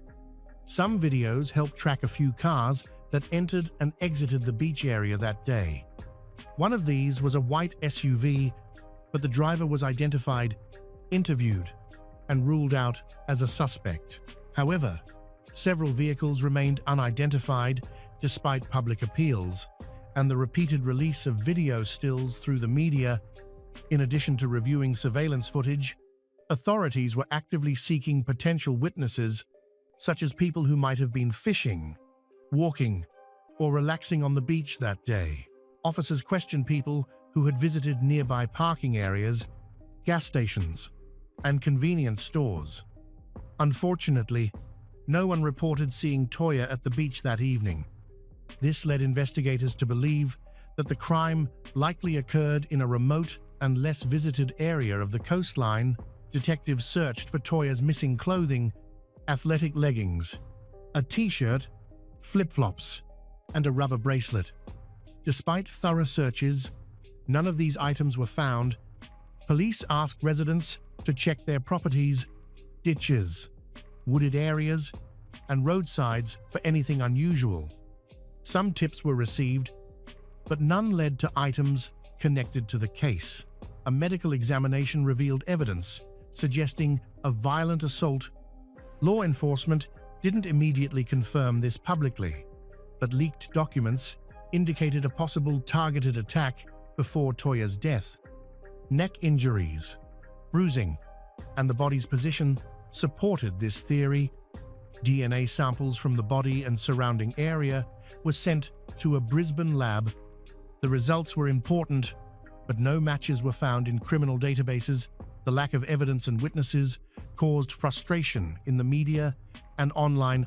People speculated and shared theories. Meanwhile, investigators continued working, hoping for a breakthrough. Police investigated every lead, tracking routes, verifying alibis, and examining social connections. Several weeks after Toya's death, the investigation focused on Rajwinder Singh. He was an Australian citizen of Indian descent, living in Innisfail, 90 minutes from the crime scene, and working as a nurse. He was suspected due to several remarkable coincidences, including his behavior at the time of Toya's disappearance. On 21 October 2018, when Toya went missing, cell tower data showed he was near Wangeti Beach. This matched the time Toya was believed to be there. Investigators were also concerned that Rajwinder stopped going to work without notice and abruptly left his home, wife, and sons. The following day, 22 October, he abruptly left Australia. He bought a one-way ticket to Delhi and boarded the flight without telling his employer or friends. He traveled light, and the booking was rushed. Since there were no formal charges against him, the border agents couldn't stop him. He left behind his wife's passport, belongings, and medical records without explanation. Once DNA results came back, authorities found a strong match with samples from Rajwinder. Footprints matching his were also found near the crime scene, giving investigators reason to issue charges. However, Rajwinder was already in India and couldn't be reached through official channels. He wasn't responding to communications and, according to Australian officials, no longer lived at his registered address. Investigators reviewed Rajwinder's medical history, which showed he'd sought treatment for hand injuries shortly after Toya's disappearance. These included cuts and bruises, which experts believed could have come from a physical fight. Forensic findings confirmed that Toya had fought back. Her body showed signs of a struggle, including defensive marks on her arms and face, likely from the attack. Rajwinder's actions after leaving Australia were suspicious. He didn't settle in one place or register with local authorities in India. Relatives reported he moved frequently and rarely stayed home. He sometimes pretended to be a pilgrim to stay in temples and used fake names. Living without identification helped him avoid police attention. His wife and sons stayed in Australia. He communicated with his family rarely and vaguely. His wife said she didn't know the details of the crime, but noticed he became withdrawn and tense before he disappeared. By the time Rajwinder was publicly named, Australian police had gathered a lot of evidence. They got an arrest warrant and asked Interpol for help. Rajwinder was put on an international wanted list. Australia asked India to extradite him, but Indian officials said they needed a completed pre-trial investigation and detailed evidence first. This began a long period of Rajwinder avoiding capture. Indian police occasionally received tips about his location, but they couldn't catch him. In Australia, the case was still a major public concern. Each mention of Rajwinder's name led to renewed public pressure on the government to speed up the extradition. Meanwhile, the investigation into the Toya case focuses on two things: collecting and analyzing evidence in Australia and working with Indian authorities. Frustrated by the lack of progress, Australian officials increased pressure. The Queensland government provided more money to speed up the investigation. In November 2021, the police chief announced a reward of $1 million Australian dollars for information leading to Rajwinder's capture. He emphasized that solving Toya's case was a high priority. The reward got attention in Indian media. As the story spread, new tips about Rajwinder's possible location came in. Some reports said he was seen in religious communities in Punjab, while others suggested he was hiding with relatives under a false name. Australian authorities shared this information with Indian police, leading to several searches. In November 2022, 4 years after the crime, Rajwinder was finally arrested in Delhi. He was found in the Janakpuri area, walking alone without identification. He didn't resist arrest. At first, he denied being Rajwinder Singh, but after being identified, he admitted he was the man who had fled Australia in October 2018. His arrest was officially confirmed. India's Ministry of Home Affairs announced that the extradition process had begun. Rajwinder was jailed in Delhi and given a lawyer. In his first court appearance, he said he didn't want to be extradited to Australia because he didn't trust the legal system and feared bias. This started a long legal process that lasted for months. Australia increased its diplomatic efforts. International law experts were brought in. Authorities formally documented all reasons for extradition, including expert reports and case materials. For the first time since Toya's death, there was a real chance the suspect would face trial.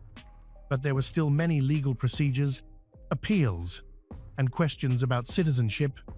During one interrogation, Rajwinder surprisingly admitted to being involved in the crime. The statement was recorded.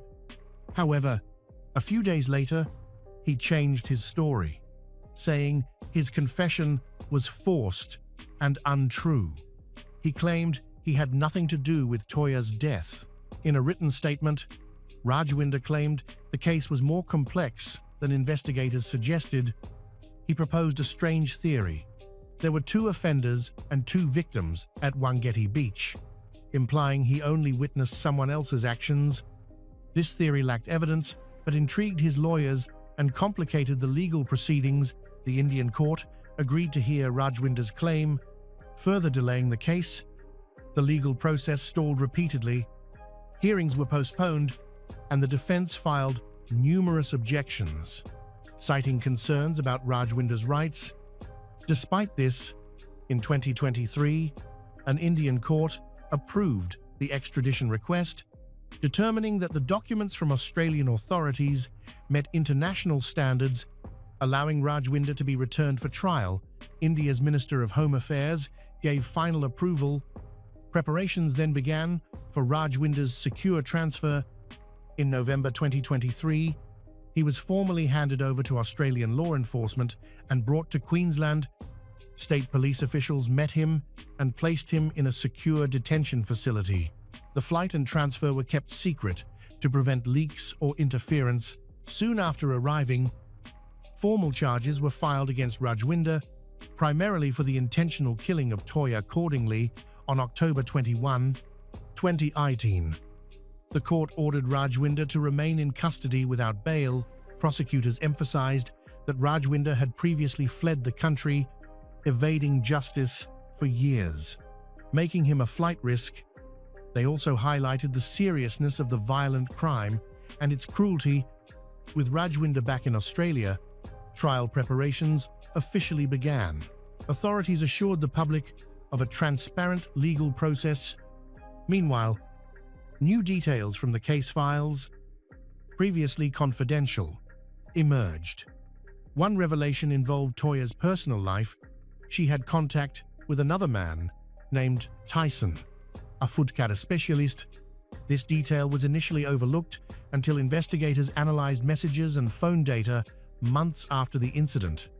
It revealed Toya might have had a romantic relationship outside of her partnership with Marco.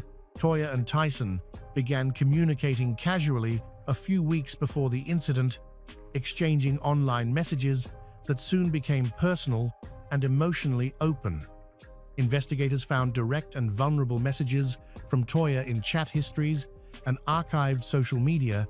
She shared her emotional struggles, doubts about her relationship with Marco, and her desire for change.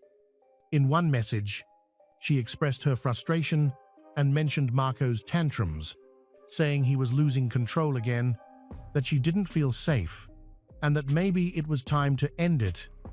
Another message expressed her wish for a break from the pressure. While no message directly accused Marco of wrongdoing, they showed emotional strain and Toya's growing distance from him. She also told Tyson she was hiding their conversations.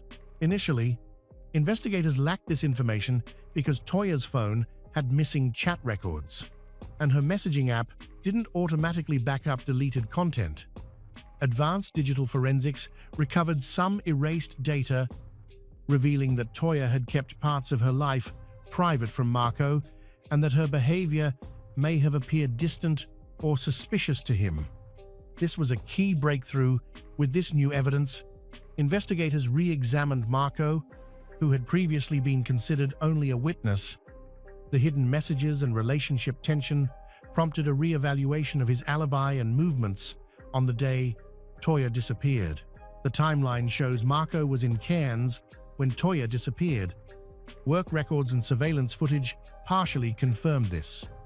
However, new messages prompted police to re-examine these records, focusing on the period between 2:00 p.m.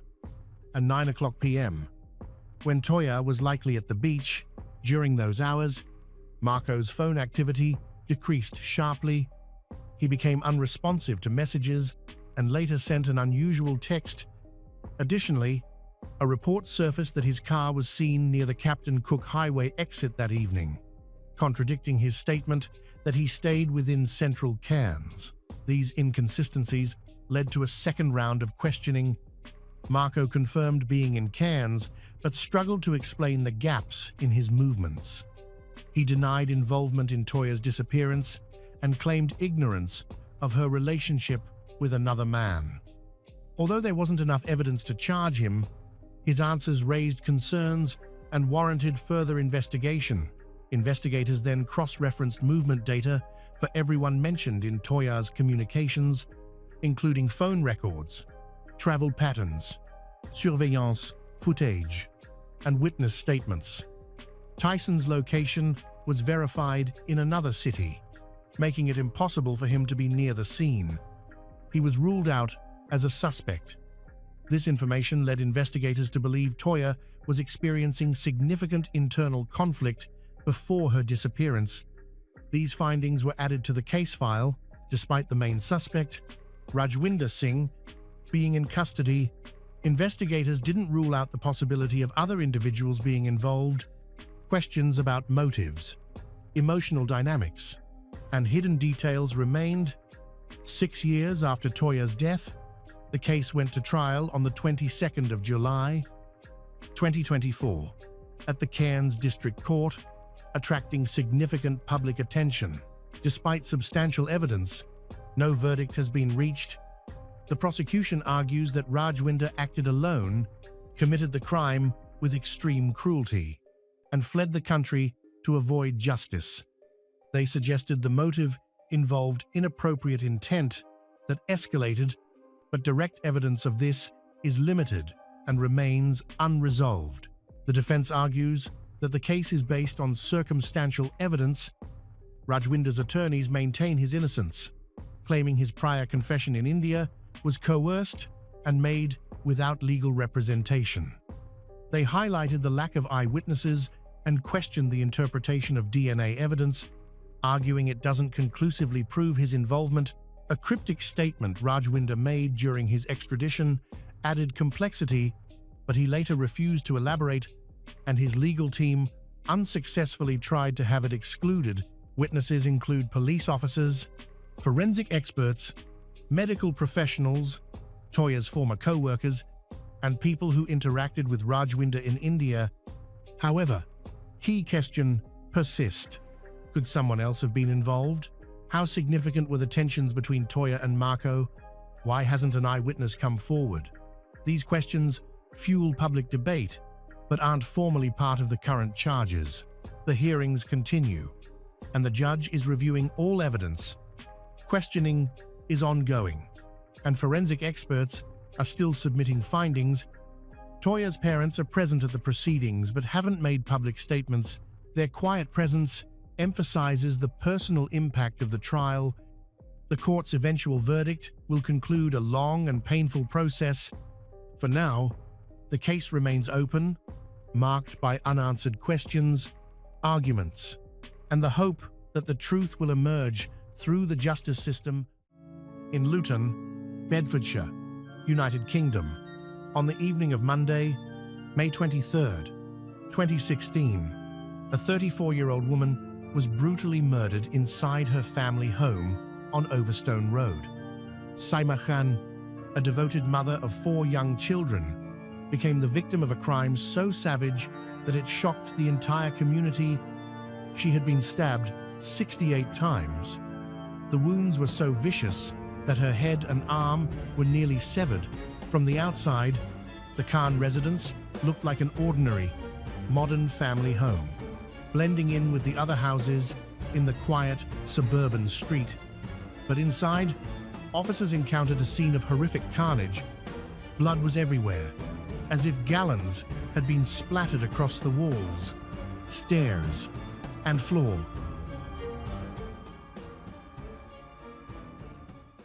This story centers on the Khan family, originally from Pakistan. Saima, the elder, was born in 1982, while her younger sister, Sabah, was born 7 years later, in 1989. The family also included 2 brothers. They spent their early years in the Netherlands, but when Saima turned 18, the entire family relocated to England in search of better opportunities. The Khan household was traditional, yet modern. They maintained strong Islamic values and pride in their heritage, while also adapting to Western life. Both sisters grew up fluent in Dutch and later mastered English after the move. They shared a deep bond. Saima, known for her kindness and gentle nature, often looked after Sabah like a second mother. Sabah adored her older sister, once saying they were one soul divided between 2 bodies. When the family settled in Luton's Overstone Road, they joined a large Pakistani community. Luton, about 30 miles north of London, has one of the largest Muslim populations in the UK, with nearly a third of residents identifying as Muslim. Here, Saima pursued her dream of helping others by studying nursing. She had a natural gift for caregiving and wanted to dedicate her life to supporting those in need. After completing her training, she began working as a home care nurse. Patient described her as reliable, warm, and compassionate, a woman who radiated calm. The Khan family lived in a 2-story brick townhouse, typical of many European neighborhoods. Each apartment in this townhouse had a separate street-level entry. Such homes are commonly found in most European cities. By the time Saima turned 21, her parents began searching for a suitable husband for her. In keeping with tradition, they reached out to extended relatives in Pakistan. Arranged marriages are common among Pakistani families in the UK, sometimes even used as a means to secure British residency or citizenship. Many of these unions end unhappily, with young women, accustomed to Western freedoms, finding themselves in restrictive or even abusive marriages. But Saima's case was different. No one pressured her. She trusted her parents' judgment and agreed willingly. Family meant everything to her. She wanted to marry and start her own. Her future husband was Hafiz Rahman, a man 3 years older than her and 10 years older than Sabah. Hafiz had lived his entire life in Pakistan and was considered by relatives to be a respectable match for Saima. Hafiz's family hoped that moving to Britain would give him more opportunities and a better life. By marrying a British resident, Hafiz would be able to secure a British passport and become a full-fledged citizen of the United Kingdom. After the wedding in Pakistan, Hafiz and Saima returned together to the United Kingdom. The newlyweds moved into the Khan family home, following the cultural custom in many Muslim households of living as one large, close-knit family. Hafiz eventually gained citizenship and found work as a taxi driver. He held firmly to traditional values, expecting his wife to bear children, raise them, care for her husband, prepare meals, and manage the household. Saima, however, never intended to give up her career entirely. She balanced her duties as a wife with her work caring for patients. Not long after their marriage, she became pregnant with their first child, a daughter. Before she could fully recover from that pregnancy, more followed in quick succession. In the end, they had 4 children, 2 daughters and 2 sons. 3 generations of the family lived together under one roof, supporting and caring for each other. In total, 11 people shared the townhouse. Hafiz, Saima, and their 4 children, Saima's parents, her 2 brothers, and her younger sister, Sabah. On the surface, life seemed to be going well, apart from the ordinary domestic disagreements that occur in any household, especially one so large. At some point, however, Sabah began to feel growing tension with her sister. The shift started after Saima's marriage to Hafiz. Once she became a wife and mother, Saima's priorities naturally changed. To Sabah, it felt like her sister no longer made time for her, focusing instead on her husband and children. Over time, Sabah grew weary of living in her older sister's shadow. Within this crowded household, a secret began to take shape. Known only to 2 people, Sabah had fallen in love with her sister's husband, Hafiz. Shockingly, he reciprocated, despite the 10-year age gap, despite the taboo of Sabah being his wife's younger sister, and despite the fact that they all lived together under one roof. The 2 embarked on a passionate affair. Their attraction quickly consumed them both. It started innocently enough, fleeting glances, playful teasing, the rush of a forbidden thrill.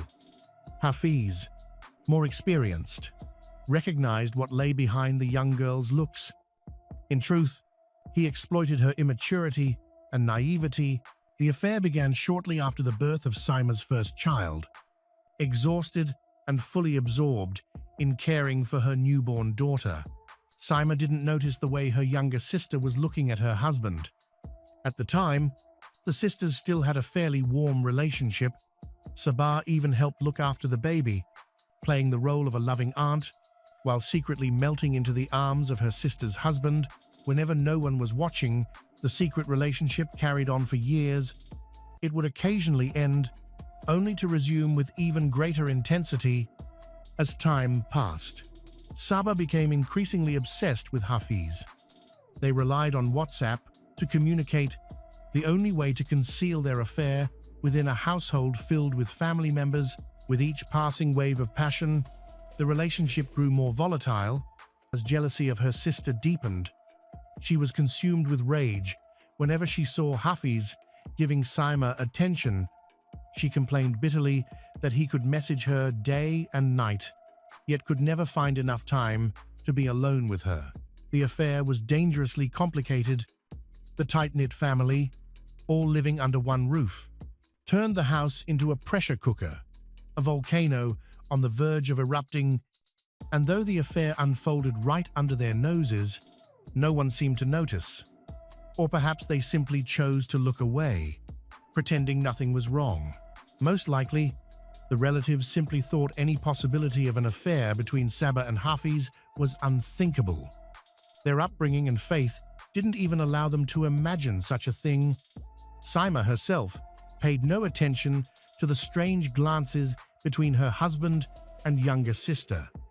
She was a devoted mother of 4, juggling childcare with part-time caregiving work, exhausted and overburdened. She had neither the time nor the energy to keep watch over her husband, and she certainly never suspected such a betrayal from her own sister, whom she had loved, cared for since childhood. Meanwhile, Hafiz and Sabah would steal moments together whenever Saima was away. Sometimes they used the taxi Hafiz drove for work. Other times, they met in the family's marital bedroom. At that point, the children were 7, 4, 2, and 1 years old. Since Sabah often stayed home to help care for them, her presence in the bedroom didn't raise suspicion. Hafiz, with the flexibility of his taxi shifts, deliberately arranged his time off to coincide with his wife's working hours. Though their affair carried on for years, Hafiz still put his wife first. This infuriated Sabah. At one point, Hafiz even considered marrying Sabah as a second wife.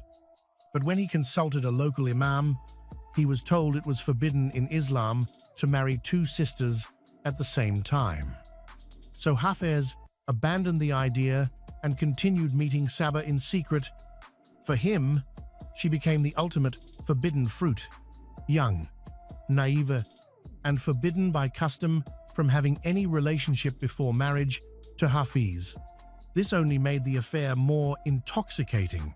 A few months into the relationship, Sabah became pregnant. Hafiz, who refused to use contraception, insisted she terminate the pregnancy to avoid scandal and keep their affair hidden. Sabah went through with the abortion, but the experience left scars. It may also have been the moment Hafiz realized that continuing an affair with his wife's younger sister was unsustainable. By February 2016, after 4 years of secret meetings, Hafiz decided to end the affair and recommit to his wife and children. He began considering moving his family into their own home, away from the crowded household, but the very thought of losing him drove Sabah into despair. She couldn't bear the idea that Hafiz had chosen his wife and children over her. That desperation soon twisted into something darker. Sabah began obsessively searching online for ways to remove her sister from the picture. In her mind, Saima was the only obstacle between herself and Hafiz. Without Saima, Sabah imagined she could step into her place, becoming his wife and raising the children as her own. Her internet searches grew more alarming. She looked up where to buy venomous snakes, studied différents poisons, researched how to hire hitmen, and even pored over an article titled 16 Steps to End Someone's Life and Not Get Caught. In March 2016, Sabah reached out to a self-proclaimed sorcerer in Pakistan who claimed he could kill through black magic. Sabah paid the so-called sorcerer more than $6,000 to place a deadly curse on Saima. When nothing happened, Sabah grew furious. She contacts the self-proclaimed wizard again, complaining that her life is getting worse. Hafiz no longer cares about her and seems completely indifferent. She begged him to hurry and finish off her sister so that Hafiz would finally be hers. But after she sent the money for this final ritual, the sorcerer disappeared.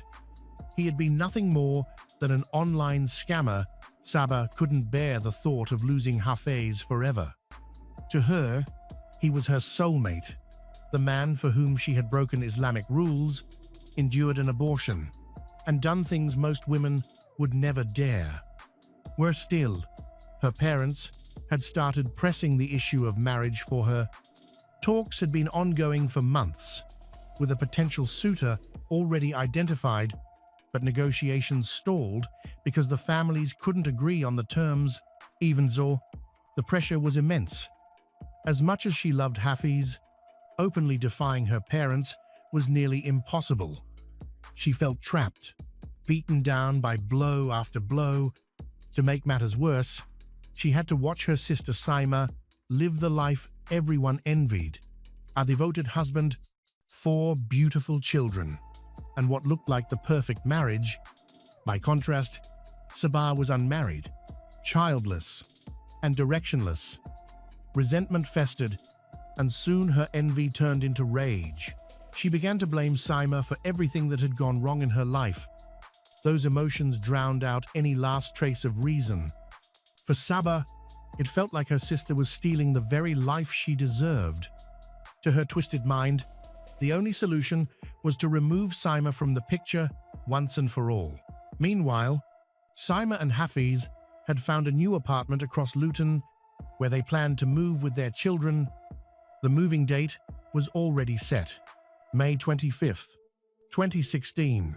By then, Hafiz had grown colder towards Saba, pouring more energy into repairing his marriage. In a desperate bid to win him back, Saba sent him anguished love messages. She wrote that no force on earth could change her feelings, that her heart was bleeding for him, and that she would do anything to prove her devotion. But behind these messages lurked a darker determination. If Hafiz wouldn't come back to her willingly, she would carve her own path to a happy ending. Saba decided to take matters into her own hands. On May 21st, 2016, she went to a supermarket and bought a large knife. She knew that on the evening of May 23rd, her parents, brothers, and Hafiz would all be away at a funeral at the local mosque, mourning a recently deceased relative. Saima couldn't attend because she had caregiving duties that night. Saba was left in charge of the children, a perfect setup for the plan she had been plotting. That night, once the children were asleep upstairs, the house was hers. She waited, knife ready, needing only to lure her sister home early. At 10:15 p.m., Saima left for work. Around 11, Saba sent her a text, pretending the youngest child was inconsolable and crying for her mother. 3 minutes later, Saima replied that she was on her way back. In reality, all 4 children were sound asleep. At 11:07 p.m., a neighbor's security camera caught Saima pulling into the driveway, stepping out of her car and walking toward the front door. Seconds later, the hallway light inside flicked on. 45 seconds after that, it went dark again. Within those few minutes, Saima Khan was ambushed in her own home. The moment Saima stepped through the front door and into the ground floor hallway, she had no idea that death was waiting just a few feet away. In an instant, her younger sister Saba lunged at her with the knife she had deliberately purchased the day before at the supermarket. Saima, caught completely off guard, lost those precious seconds that might have saved her life. She never expected her own sister to be the source of such danger, and the shock robbed her of the ability to defend herself. As the first blows landed, she struggled in vain, but the frenzied assault quickly overwhelmed her. Investigators would later confirm that Saima likely died within the first few minutes of the attack, screams that were quickly drowned out by the relentless violence of her assailant. Saba's rage knew no limits. She stabbed and slashed with such ferocity that by the end, Saima's body bore 68 separate wounds. The injuries were so savage that Saima's throat was cut almost completely through, leaving her close to decapitation.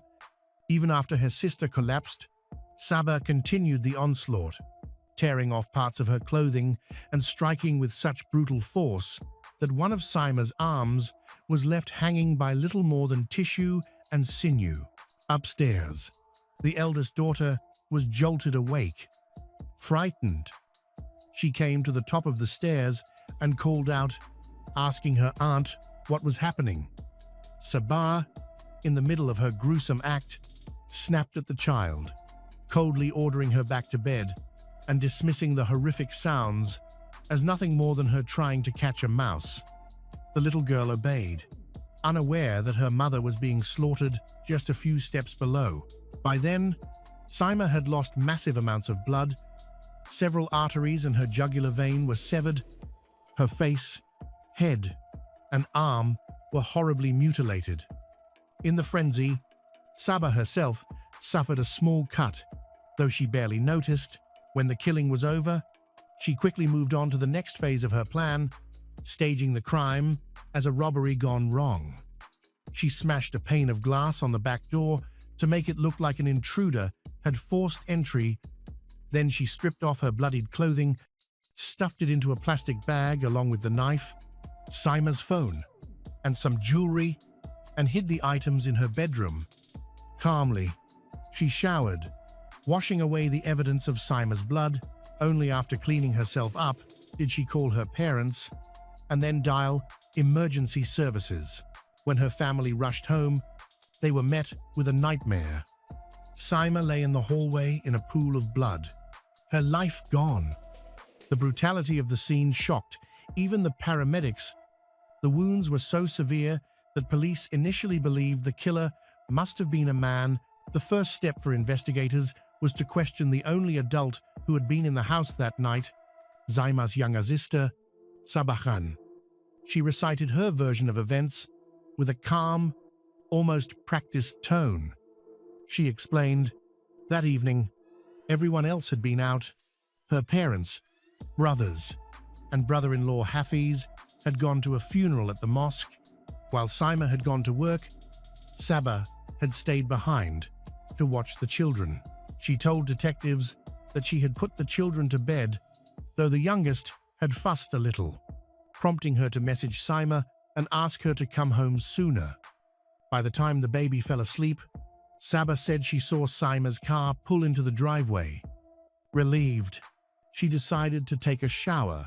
According to her story, moments later, she heard a loud noise and her sister's screams. Throwing on a robe, she rushed downstairs and found Saima lying bloodied in the hallway. That was when she insisted. She phoned her parents and then called emergency services.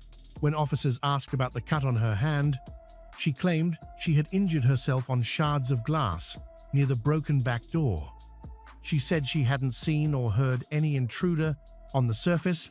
Her explanation seemed plausible. The smashed glass, the missing jewelry, and the horrific scene were consistent with a violent burglary. Yet, detectives couldn't ignore the details that didn't add up. Sabah's demeanor struck them as oddly detached, almost rehearsed.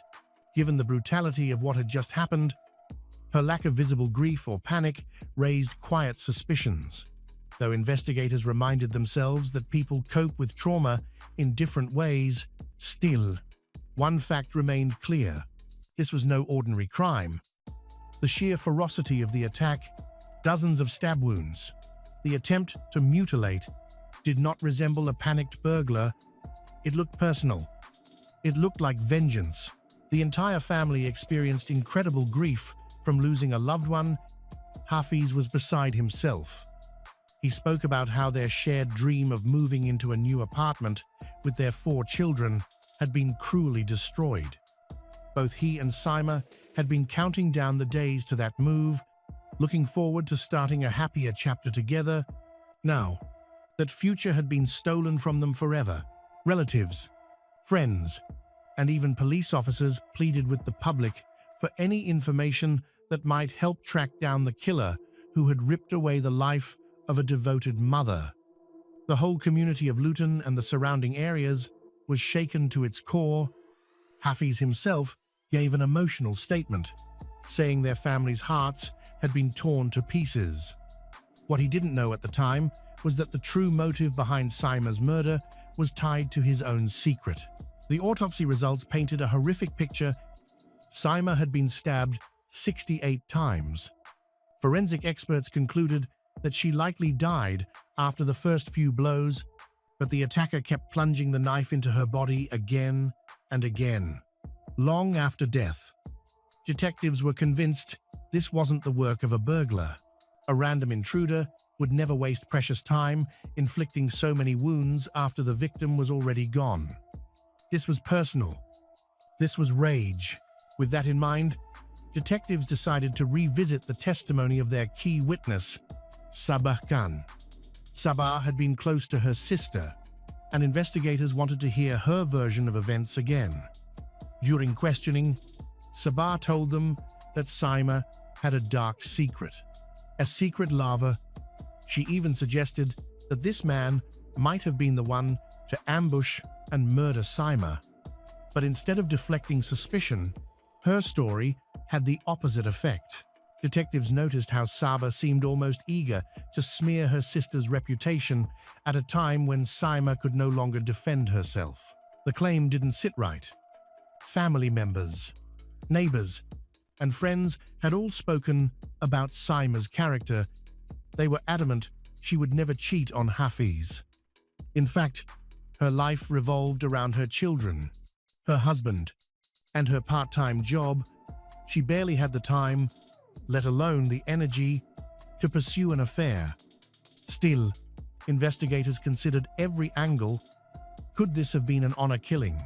The sheer brutality of the attack led some to believe the perpetrator was male. To narrow down suspects, police mapped out the movements of each family member in the days before the crime and seized electronic devices from the household. It didn't take long before damning evidence began to surface. Detectives discovered that Saba had recently purchased a knife at a local supermarket, the very same model used in the attack. A review of her Google searches and phone data revealed an even darker truth. Saba had been carrying on a secret affair with Hafiz for the past 4 years. Their text messages left no doubt. Saba had often written about her hatred and resentment toward her sister, even accusing Hafiz of marrying Saima only to secure a passport.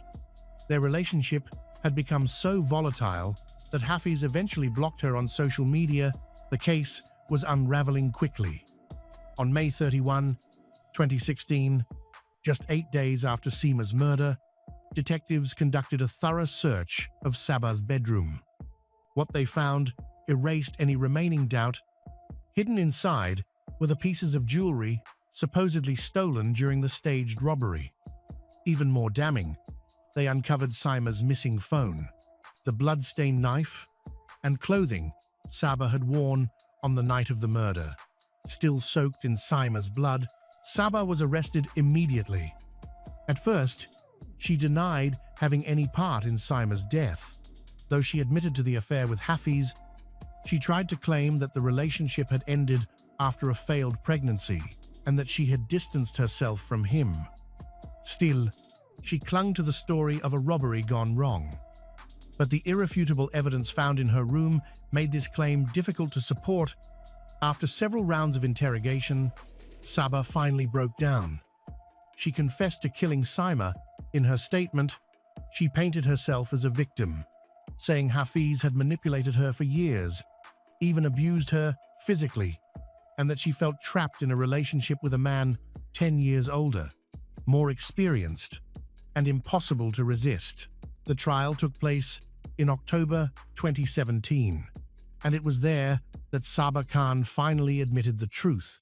She pleaded guilty to the murder of her own sister.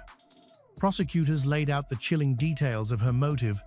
What began as an infatuation with Hafiz Rahman had grown into a dangerous, obsessive fixation.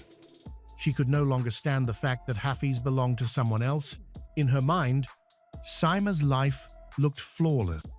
Married, with children, and a stable home, while she herself remained in the shadows. That resentment turned into rage. Hafiz, taking the witness stand, described himself as a victim of manipulation. He admitted that he had made the grave mistake of giving in to Saba's advances, but he claimed he had been trapped by her threats. According to him, Saba often said she would harm herself if he ever left her, bombarding him with messages filled with desperate declarations of love. Despite his testimony about wanting to end things, prosecutors highlighted the undeniable fact that Hafiz had still continued sleeping with Saba. Even in the days leading up to the murder, the defense tried to shift some of the blame onto Hafiz. Saba's lawyer argued that Hafiz had taken advantage of a vulnerable young woman, one who had little experience with men and suffered from mental health struggles. He painted Saba as lonely, unstable, and desperate, reminding the court that she had a history of self-harm. According to the defense, Hafiz had strung her along for years, feeding her false hope of a future together, only to retreat when things became too complicated. Saba himself showed no remorse. Not a tear, not a trace of remorse. She sat motionless in the defendant's box, her face expressionless, her eyes hollow. It was clear she wasn't mourning Saima's stolen life. She was mourning her own freedom. Sabah Khan was sentenced to life imprisonment with a minimum term of 22 years. The defense immediately sought an appeal, calling the sentence excessively harsh, but the Appeals Commission disagreed. The punishment, they said, was just. And so, Sabah Khan remains behind bars in Bedfordshire, UK, where she will spend the best years of her life reflecting on the crime that destroyed her family. After the trial, Hafiz released a statement. He said he could never have imagined such horror unfolding within his own family. He admitted his deep shame for betraying his wife and confessed that not a day passes without regret. Hafiz remembered Saima as a devoted wife, a loving mother of 4 beautiful children, a daughter who made her parents proud, and a sister whose kindness touched everyone around her. He sighed. Her death left a permanent wound in the hearts of everyone who loved her. For her parents, the pain was almost unbearable. Losing one daughter is tragedy enough. But learning that another daughter was responsible, that was a nightmare no family should ever endure. And that brings us to the end of this tragic story, a story of jealousy, betrayal, and a family torn apart forever. On a quiet afternoon in January, the small town in Waller County, Texas, was suddenly shaken by a scene so horrifying that even the most seasoned police officers shuddered. In a guest house located on a large plot of land owned by a wealthy family, blood was splattered on the floor, covering the walls and ceiling. In the middle of the room, the body of a young woman lay motionless, her head severed, a bloody knife thrown next to her.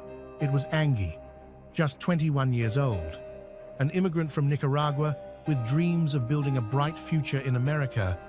The person standing in that room, eerily calm, was her husband, Jared Dicus, 23 years old, the only son of a prestigious family in the area. How did a love story once considered the American dream turn into a terrible tragedy? Why would a young man born into wealth, raised in a powerful family, commit such a barbaric crime? This is not just a murder, but a bloody warning about the control and violence hidden behind the facade of a seemingly perfect marriage. And to understand how things spiraled into tragedy, we have to go back to the beginning, where 2 seemingly opposite people collided.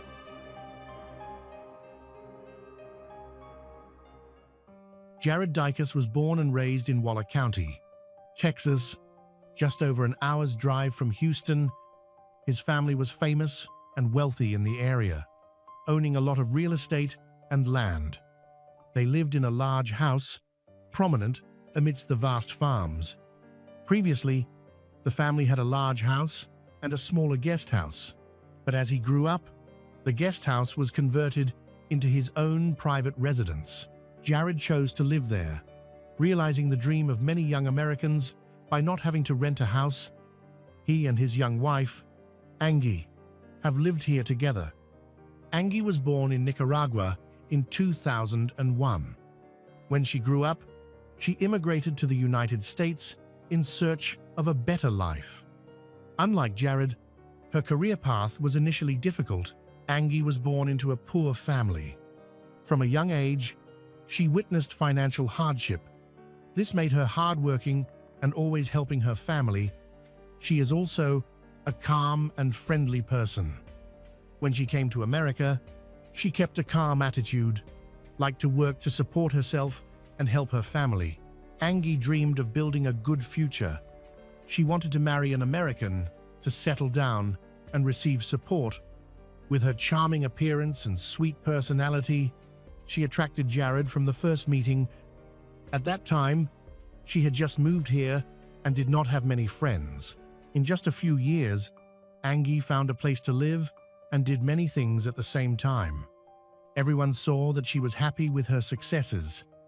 She had many big plans for the future and believed in a good life in America, but she did not expect that she was wrong. Jared and Angie's lives intersected at the end of 2022, those who know Jared all realized that he was attracted to Angie from the first meeting.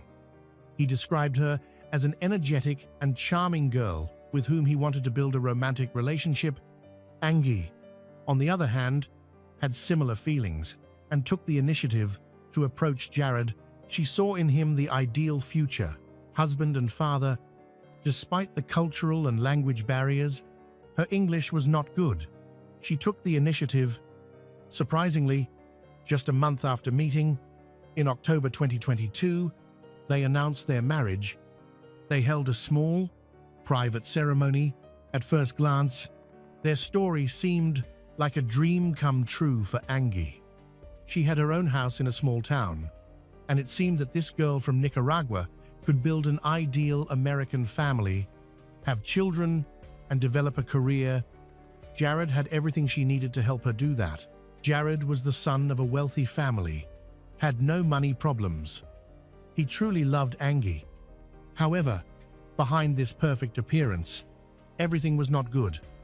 Before getting married, Angie regularly updated her social media profile, posting photos and various posts, but after getting married, the number of posts gradually decreased. She almost stopped taking photos with Jared after the wedding.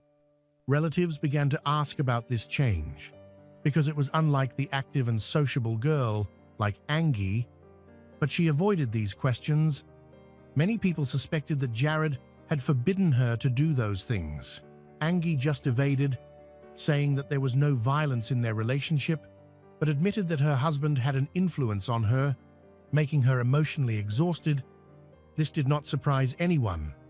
Although Jared's family was considered kind, many locals knew that he had a criminal record.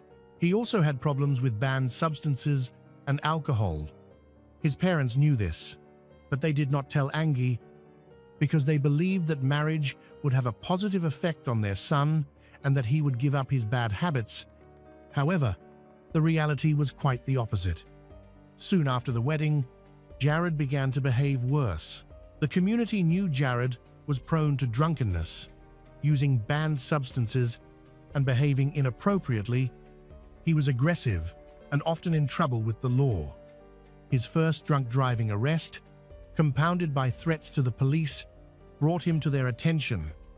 Many believed he avoided jail only because of his wealthy parents.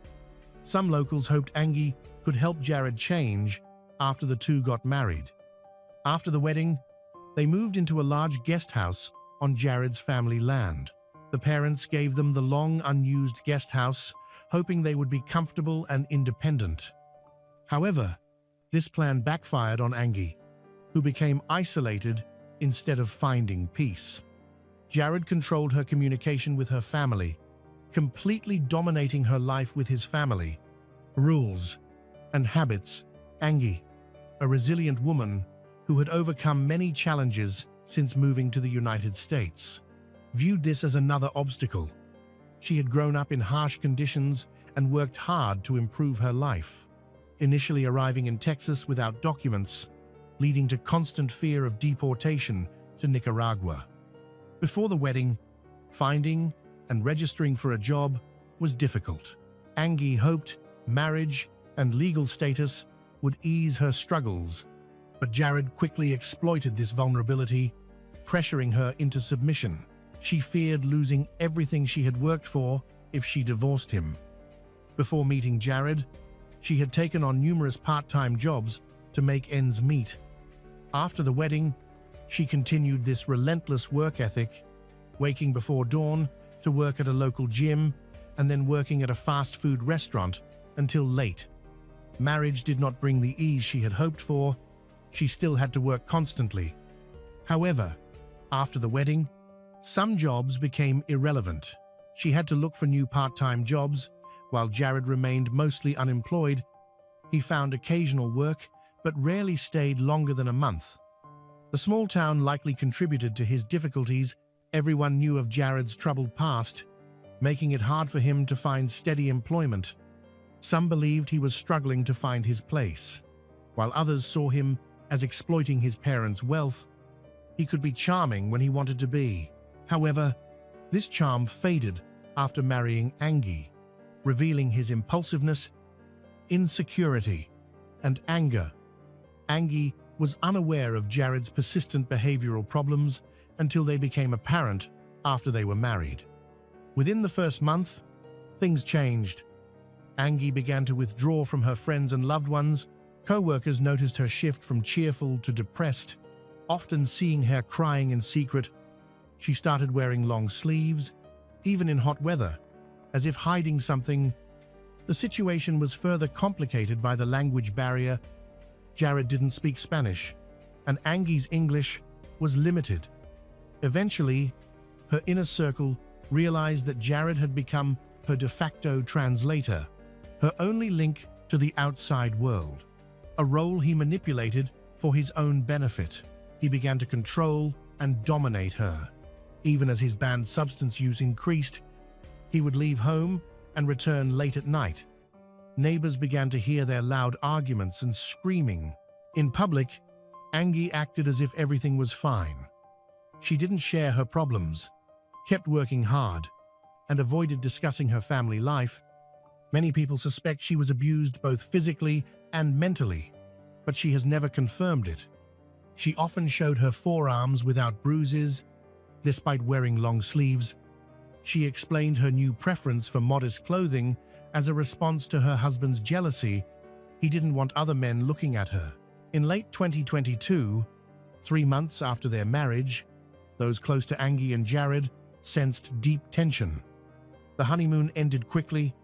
Jared, a strong and unstable young man, became increasingly dominant and showed little concern for Angie.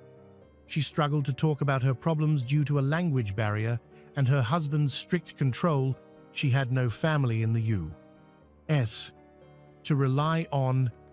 They lived on Jared's family estate, and although Jared's parents could have helped, they did not intervene. Angie's co-workers, who had known her for years, noticed she had changed. She once laughed off Jared's quirks, but later confided to a few friends that he controlled her completely. She still hoped things would improve, but they didn't. She told friends Jared often came home drunk, leading to frequent arguments. Angie began arriving at work, exhausted. She continued to deny domestic violence, yet understood she was in a vulnerable position. Her family was thousands of miles away. She had no car, little support, and her immigration status made her fearful and dependent on Jared. His parents also noticed changes in him. He grew withdrawn, irritable, and aggressive. They felt Angie pushed back against his behavior rather than trying to control him, but still did nothing. Believing the relationship would eventually make Jared more responsible, they think Angie and Jared just need time. Perhaps Jared's parents felt more at ease because Angie and Jared lived nearby, and their quarrels seemed to be nothing more than shouting. No one had seen physical violence. Angie believed Jared's behavior was driven by alcohol and banned substances, which made him paranoid and aggressive. By the end of 2022, Angie told a friend she was determined to help Jared return to normal. Loyal and supportive by nature, she didn't want to give up. But the crisis continued. In early January 2023, she posted a short video on social media. She was drinking coffee alone, listening to music, and appeared happier by herself than with her husband. The post had a brief, reflective caption. Tragically, she had only days left to live. The morning of January 11, 2023, began like any other. For months, she had followed the same routine. Wake up, eat breakfast, get ready for work, and post a photo of her meal online. Later that day, Jared came home drunk. An argument started and ended abruptly. Around 5 p.m., Jared went to his parents' main house and calmly told them he had a problem. He asked them to come to the guest house where he lived with Angie. The moment they stepped inside, they were horrified. Angie's body lay on the living room floor. She had been decapitated. Blood covered the floors, walls, and even the ceiling. A blood-stained kitchen knife lay nearby, shaken but resolute. Jared's parents did not protect him. They immediately called 911. When police arrived at the guest house, they were stunned by the brutality. Even seasoned officers had never seen such a gruesome scene in their quiet town. Jared was present. He neither fled nor denied responsibility. He confessed to killing his wife, speaking with a disturbing lack of emotion. The police believe Jared was in a compromised state, possibly drunk, high, or experiencing mental health issues. Detectives reconstructed the timeline to understand what led to the tragedy, focusing on Jared's actions before he attacked his wife. Angie. Surveillance cameras showed Jared entering several stores around the city. In one, he walked in barefoot and bought a case of beer. The salesman later said he looked strange but not aggressive. Then he went home, where Angie was waiting. Jared claimed Angie was upset with him, and they argued again. He couldn't clearly remember how the violence began. He said her anger was tied to jealousy and job issues, and he believed he had seen an inappropriate text on her phone. However, a review of Angie's phone found no incriminating messages. She had been texting a co-worker about plans for later that day. Regardless, Jared, under the influence of alcohol and banned substance, became enraged. The situation escalated quickly. Jared grabbed a kitchen knife and attacked Angie. She suffered multiple stab and slash wounds. She showed little sign of defensive injuries, suggesting Jared may have attacked without warning. The medical examiner concluded that when the beheading began, Angie was likely already dead or unconscious from blood loss. The attempted dismemberment intensified the brutality of the crime. It wasn't to hide the body. It appeared intended to desecrate the victim. Forensic teams spent a long time collecting evidence throughout the blood-soaked guest house. They found Angie's head on the floor in a nearby room and gathered dozens of evidence, samples. Blood drops and splatters were everywhere. Examiners confirmed that a common kitchen knife was used for both the murder and the decapitation. Detectives were shocked by Jared's demeanor. He showed no remorse when speaking with police. Jared recounted the graphic details without hesitation or emotion. He even tried to minimize his responsibility, claiming Angie had insulted him, an argument untenable. Given the manner of her death, Angie's body was sent for autopsy, and her family in Nicaragua was notified. Tragically, her family could not afford to travel to the United States or repatriate her remains. The local community responded with compassion and organized a fundraiser. Residents were horrified by the cruelty of the crime and questioned whether it could have been prevented. Strikingly, the crime occurred just a short distance from Jared's parents' home, yet they did not intervene. Jared was taken into custody and cooperated with numerous interrogations. He confessed at the scene and later repeated his account in detail at the station. Even while describing the beheading of his 21-year-old wife, he remained calm, with a soft, even voice, treating the killing as if it were routine. He said their relationship had always involved jealousy and control. He claimed there was no love. He believed she wanted legal stability in the country, and he wanted intimacy. When describing the murder, Jared said that in his rage he felt detached, as if someone else were committing the act, suggesting possible mental issues. Investigators, however, concluded the facts pointed to premeditated murder, not mental illness or intoxication. His actions were deliberate. Notably, before going to his parents to tell them Angie was dead, Jared showered, changed clothes, and then went to a store to buy more alcohol. After confessing, Jared was charged with first-degree murder and held on $500,000 bail. He couldn't afford it, and his parents refused to pay. He was admitted to a mental health monitoring unit due to concerns he might try to harm himself, and was placed under closer supervision. His attorney pursued an insanity defense from the start and requested psychiatric evaluations.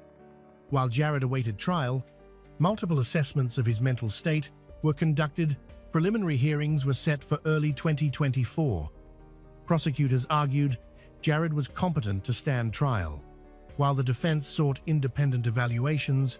Throughout 2023, local residents who cared about Angie held vigils, joined by her colleagues and friends, all describing her as a bright, positive person who did not deserve such a fate. Her body was eventually returned to Nicaragua, where her family held the funeral. Meanwhile, Jared's family has cooperated with the police from the beginning. They were shocked by what he had done and were in regular contact with investigators. For a time, they were even considered possible participants in the abuse Angie suffered, but that suspicion was quickly dismissed. It became clear they had noticed warning signs, but did not recognize their seriousness. Hoping marriage would help their son, 4 months after the wedding, Angie was murdered. Neighbors provided valuable information, reporting frequent, heated arguments between the couple. Rumors circulated that the relationship was mutually abusive. A nearby neighbor said he heard their last major argument a few days before the killing. The relationship appeared very toxic. Community members spoke out about the tragedy, noting cultural differences between immigrants and native-born Americans, and warning that rushing into marriage can be an alarming sign. Still, the debate changed little. Despite Jared's confession, the motive for the murder and beheading remained unclear. Many believed substance abuse and untreated mental illness were major factors. This reignited discussions about early detection and intervention for such problems. Jared awaited trial in jail. Prosecutors said they would seek the maximum penalty under Texas law, including the death penalty. The defense leaned heavily on an insanity plea, suggesting Jared had an undiagnosed mental illness. He was described as emotionally unstable, with a long history of banned substance use and likely untreated mental health issues. Prosecutors argued the insanity defense would fail, pointing to Jared's calm demeanor and apparent awareness after the crime as signs of premeditation. They also revealed he had been arrested in November 2022 for drunk driving and released on bail. Citing public safety concerns, they asked to double his $500,000 bail. The judge agreed, and Jared remained in custody following the trial. 23 years old, Jared Dicus was sentenced to 40 years in prison. With eligibility for parole after 20 years, he will be eligible in 2043. Meanwhile, Angie's loved ones in Nicaragua continue to mourn her loss. Thanks to fundraising efforts, her family was able to bring her body home. Her mother gave a Spanish-language interview on a local television channel, tearfully describing Angie as responsible, bright, and devoted to her family. Angie worked tirelessly in the United States and regularly sent money back home. She had dreamed of becoming a nurse. Angie was especially worried about her aunt, who had cancer and lacked access to treatment. Helping her aunt was one of the reasons Angie traveled to the United States. Her story highlights how vulnerable immigration status can make someone. She faced language barriers, struggled to protect herself, and could not fully access support from law enforcement. Jared's actions also devastated his own family.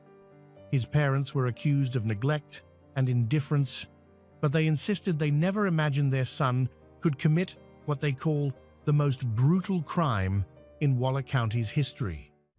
A loud argument broke out in a quiet neighborhood on the outskirts of town. Neighbors were used to the screams coming from the house, but tonight it was different.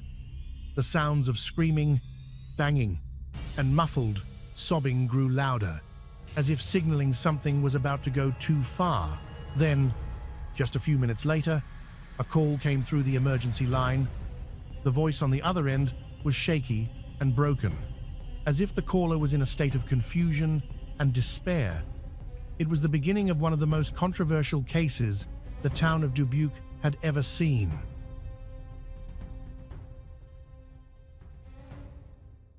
Dubuque, a city stretched along the banks of the Mississippi River, at first glance looks like a classic Midwestern town with rolling hills, historic districts, and postcard charm.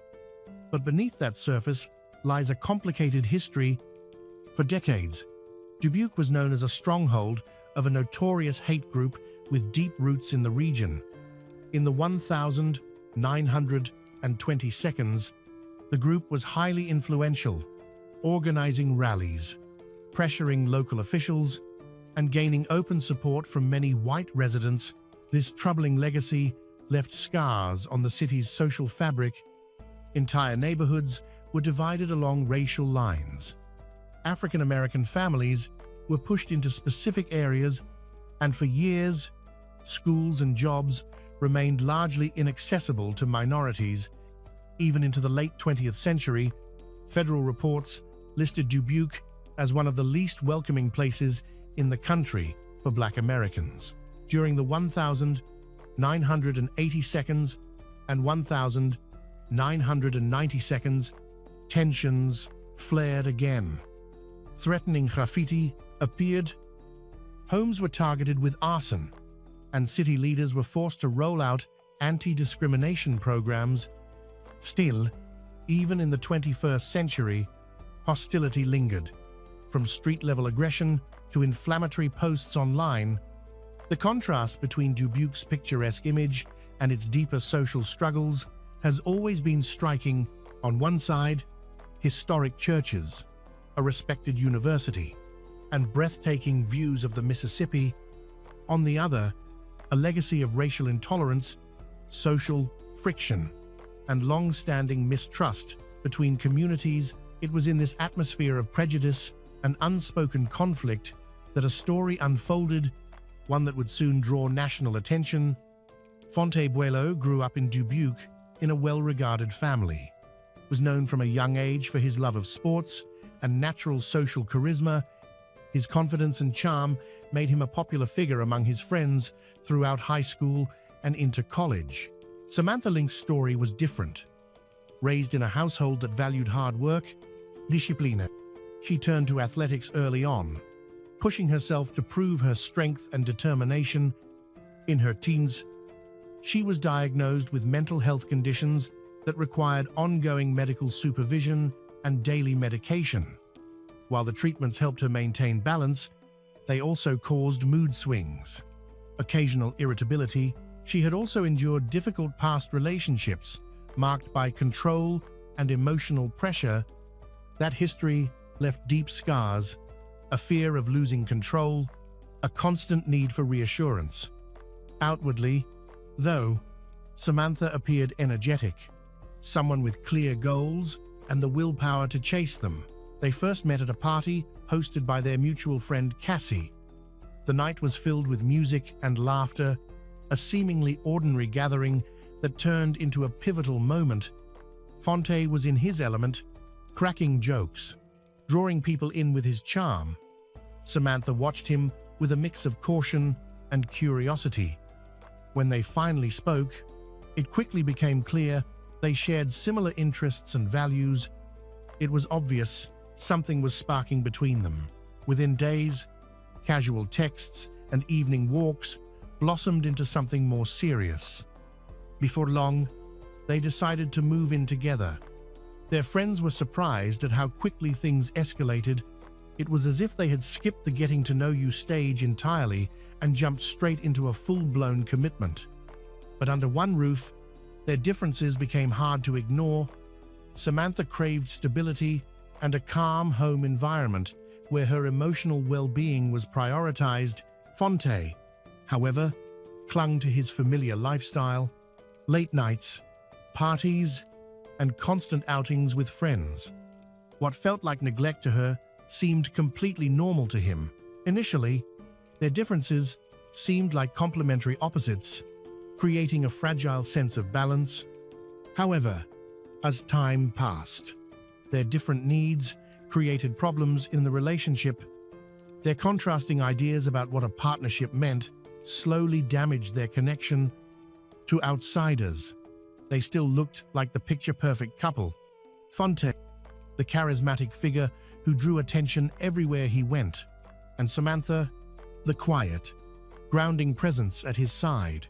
But those closer to them began to notice early red flags. Samantha grew increasingly uneasy about Fonte's openness with other women.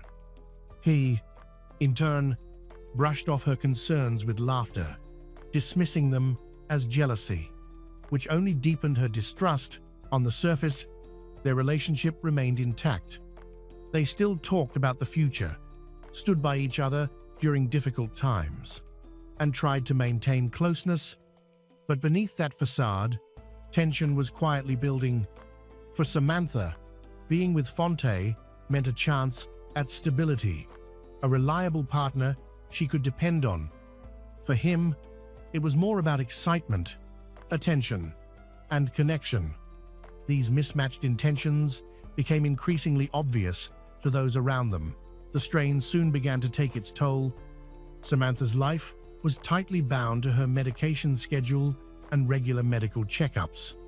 But Fonte didn't always take this seriously. He believed his role was to support her during the hard moments, but not to structure his entire life around her needs. Minor frustrations began to stack up. His tardiness, broken promises, and carefree acceptance of party invitations even when she wasn't feeling well. Her sharp reactions often sounded to him like relentless criticism, which he dismissed as overdramatic.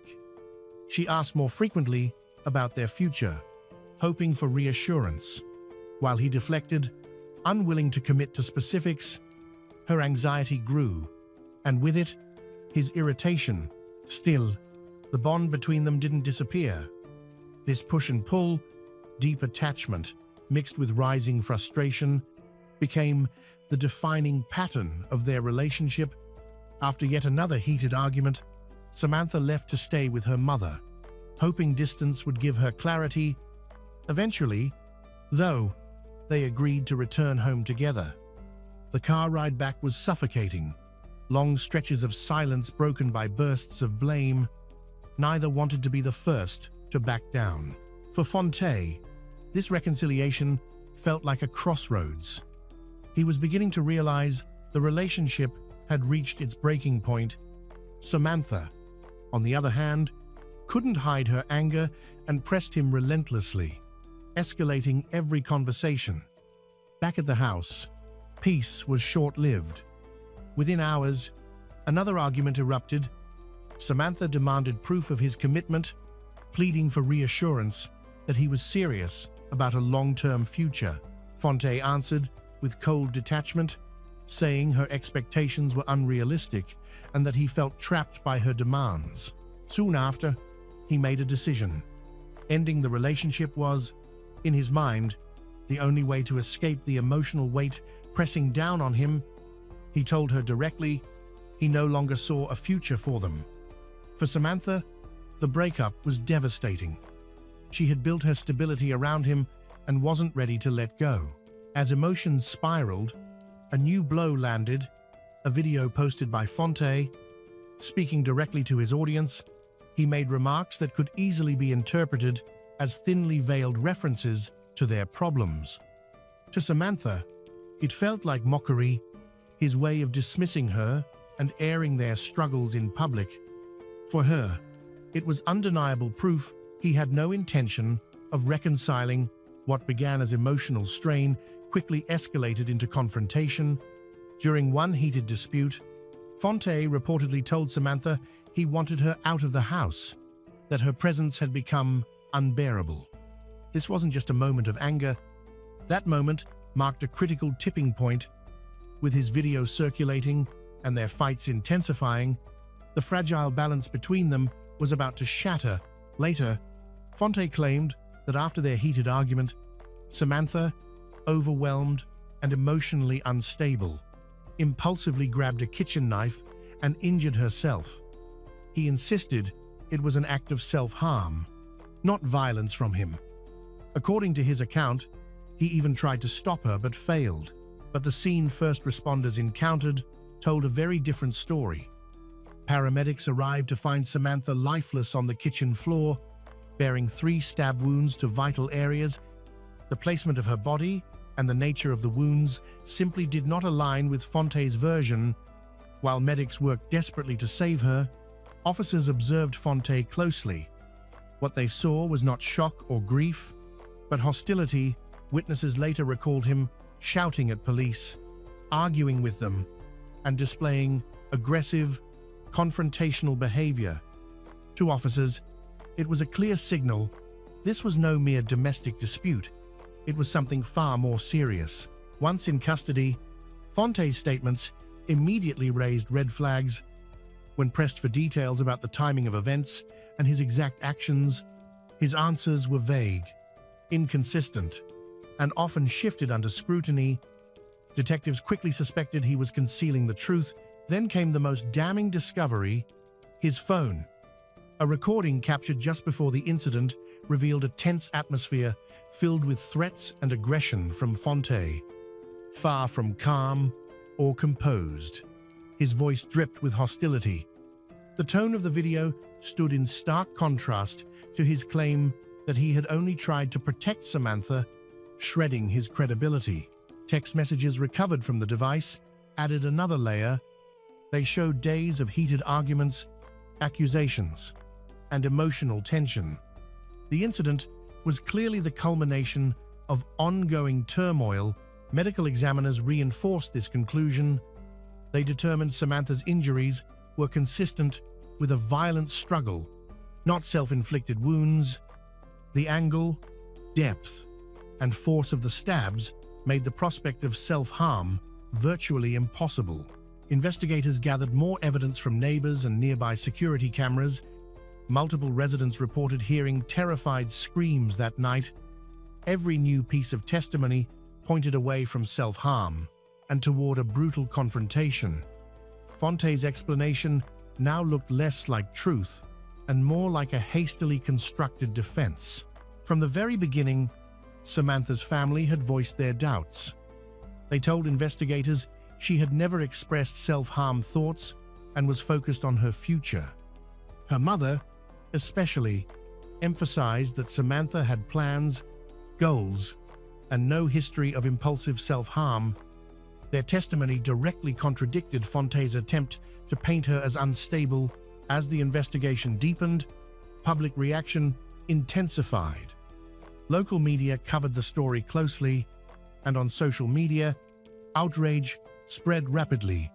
Many in the community saw Fonte's narrative as a desperate attempt to deflect blame. For Samantha's loved ones, it was not just about disproving his claims, it was about demanding justice. What began as a domestic dispute had now escalated into one of the most scrutinized criminal cases in the area. Each revelation fueled public anger and strengthened the resolve of Samantha's family, ensuring the case would not fade quietly, but remain a test of truth, justice, and accountability. A series of meticulous forensic examinations were commissioned in an effort to clarify the circumstances of the tragedy. Medical specialists carefully assessed the wounds sustained by Samantha Link, noting striking details. The injuries varied in depth, direction, and force, suggesting multiple blows delivered during a struggle. Psychological evaluations added further weight to the findings. Records showed that Samantha had never been diagnosed with a serious mental disorder, nor was she under ongoing psychiatric observation. There was no documented history of instability that could support the claim she had acted in a sudden breakdown. These conclusions marked a turning point in the investigation. Combined with the digital evidence and testimony from friends and neighbors, they dismantled the defense's early narrative. The consensus among experts was unequivocal. The theory that Samantha harmed herself was implausible. For prosecutors, it was the foundation they needed to push the case toward trial with renewed confidence. When the trial of Fonte Buello commenced in Rockwell County, Texas, anticipation was high. Locals were unfamiliar with such a sensational case. The court was packed with onlookers, reporters, and local residents eager to witness the proceedings. The judge presided, a figure known for his rigid style and no-nonsense rulings. His choice to restrict discussion about Samantha's prior psychological consultations sparked immediate debate. By prohibiting references to her visits with mental health professionals, he effectively blocked the jury from hearing evidence that might have offered a fuller understanding of her emotional state. Many legal observers criticized the ruling as a limitation that tilted the balance of the case. In the courtroom, the prosecution leaned heavily on science. They highlighted bruises on Samantha's arms and shoulders, injuries that clearly pointed to restraint or physical conflict rather than voluntary harm. Crime scene photographs revealed a kitchen in disarray, with blood patterns that supported the scenario of a violent struggle. These details left jurors with a vivid image of the chaos that had unfolded. The defense countered with a familiar strategy, portraying Fonte as a man trapped in an escalating situation. They argued he had acted in self-defense after Samantha lashed out during an emotional outburst. Text messages were presented as evidence of her volatility. But those arguments were steadily eroded by witnesses who painted a different picture. Samantha's friends testified she was looking ahead, discussing a new job opportunity and planning an upcoming trip. Evidence that directly contradicted claims she was unstable or preparing to harm herself. The most dramatic moment came when prosecutors played an audio recording recovered from Fonte's phone. His voice could be heard, sharp and cutting. To the prosecution, this was the sound of frustration boiling over, a precursor to violence. The defense tried to minimize its significance, calling it a casual remark taken out of context. However, both the jury and the public seemed to interpret the recording as part of a larger pattern of tension and conflict. Meanwhile, Fonte's conduct on the stand left jurors uneasy. He stumbled over timelines, contradicted earlier statements, and often refused to give direct answers. Each inconsistency further damaged his credibility, reinforcing the prosecution's portrait of a man trying to obscure the truth rather than reveal it. As proceedings dragged on, the divide between prosecution and defense sharpened. One side presented a case built on consistency, expert testimony, and hard evidence. The other leaned on speculation and selective interpretation. But the most decisive battles took place behind closed doors. Jury deliberations quickly grew heated, with members split between doubt and certainty. Some pressed for conviction, citing the overwhelming medical evidence, while others hesitated, swayed by lingering questions. Reports later surfaced of intense internal pressure. A letter written by juror admitted he felt coerced, not only by more assertive jurors, but also by the judge, who repeatedly urged them to reach consensus rather than deadlock. The judge's role itself became a focal point. Far from remaining neutral, he was seen pushing the jury toward unity, interrupting defense attorneys, and shutting down lines of questioning that might have benefited Fonte. Journalists covering the trial described a courtroom where judicial authority sometimes overshadowed fairness, creating an imbalance that would later resurface during appeals. The public's interest in the case intensified outside the courthouse. Samantha's family spoke often to the media, portraying her as a victim of manipulation and violence, and Fonte as the perpetrator. Local newspapers published emotional stories about Samantha's last days, with quotes from friends, family highlighting her kindness and strength. A critical moment arrived when previously undisclosed messages from Samantha's personal conversations were introduced in court. These texts revealed her intention to leave the relationship and focus on building a new future for herself. For prosecutors, it was devastating to the defense's claims. Any suggestion that she was unstable or incapable of making decisions collapsed under the weight of her own words. The jury was no longer weighing competing versions of events. They were already considering the severity of the punishment. Internal pressure within the jury room and the judge's firm stance had shifted the momentum firmly toward the prosecution. After weeks of testimony, forensic evidence, and conflicting legal arguments, the courtroom braced for the final moment. The atmosphere was tense enough to silence the crowd. The judge read the verdict aloud. Fontaine was found guilty of the charges against Samantha Link and sentenced to 50 years in prison. A heavy silence filled the room, followed by a wave of mixed reactions. Fontaine didn't outwardly panic upon hearing the sentence, but the strain on his face was unmistakable. He had denied responsibility throughout the trial, and even in the face of the final ruling, he continued to maintain his innocence.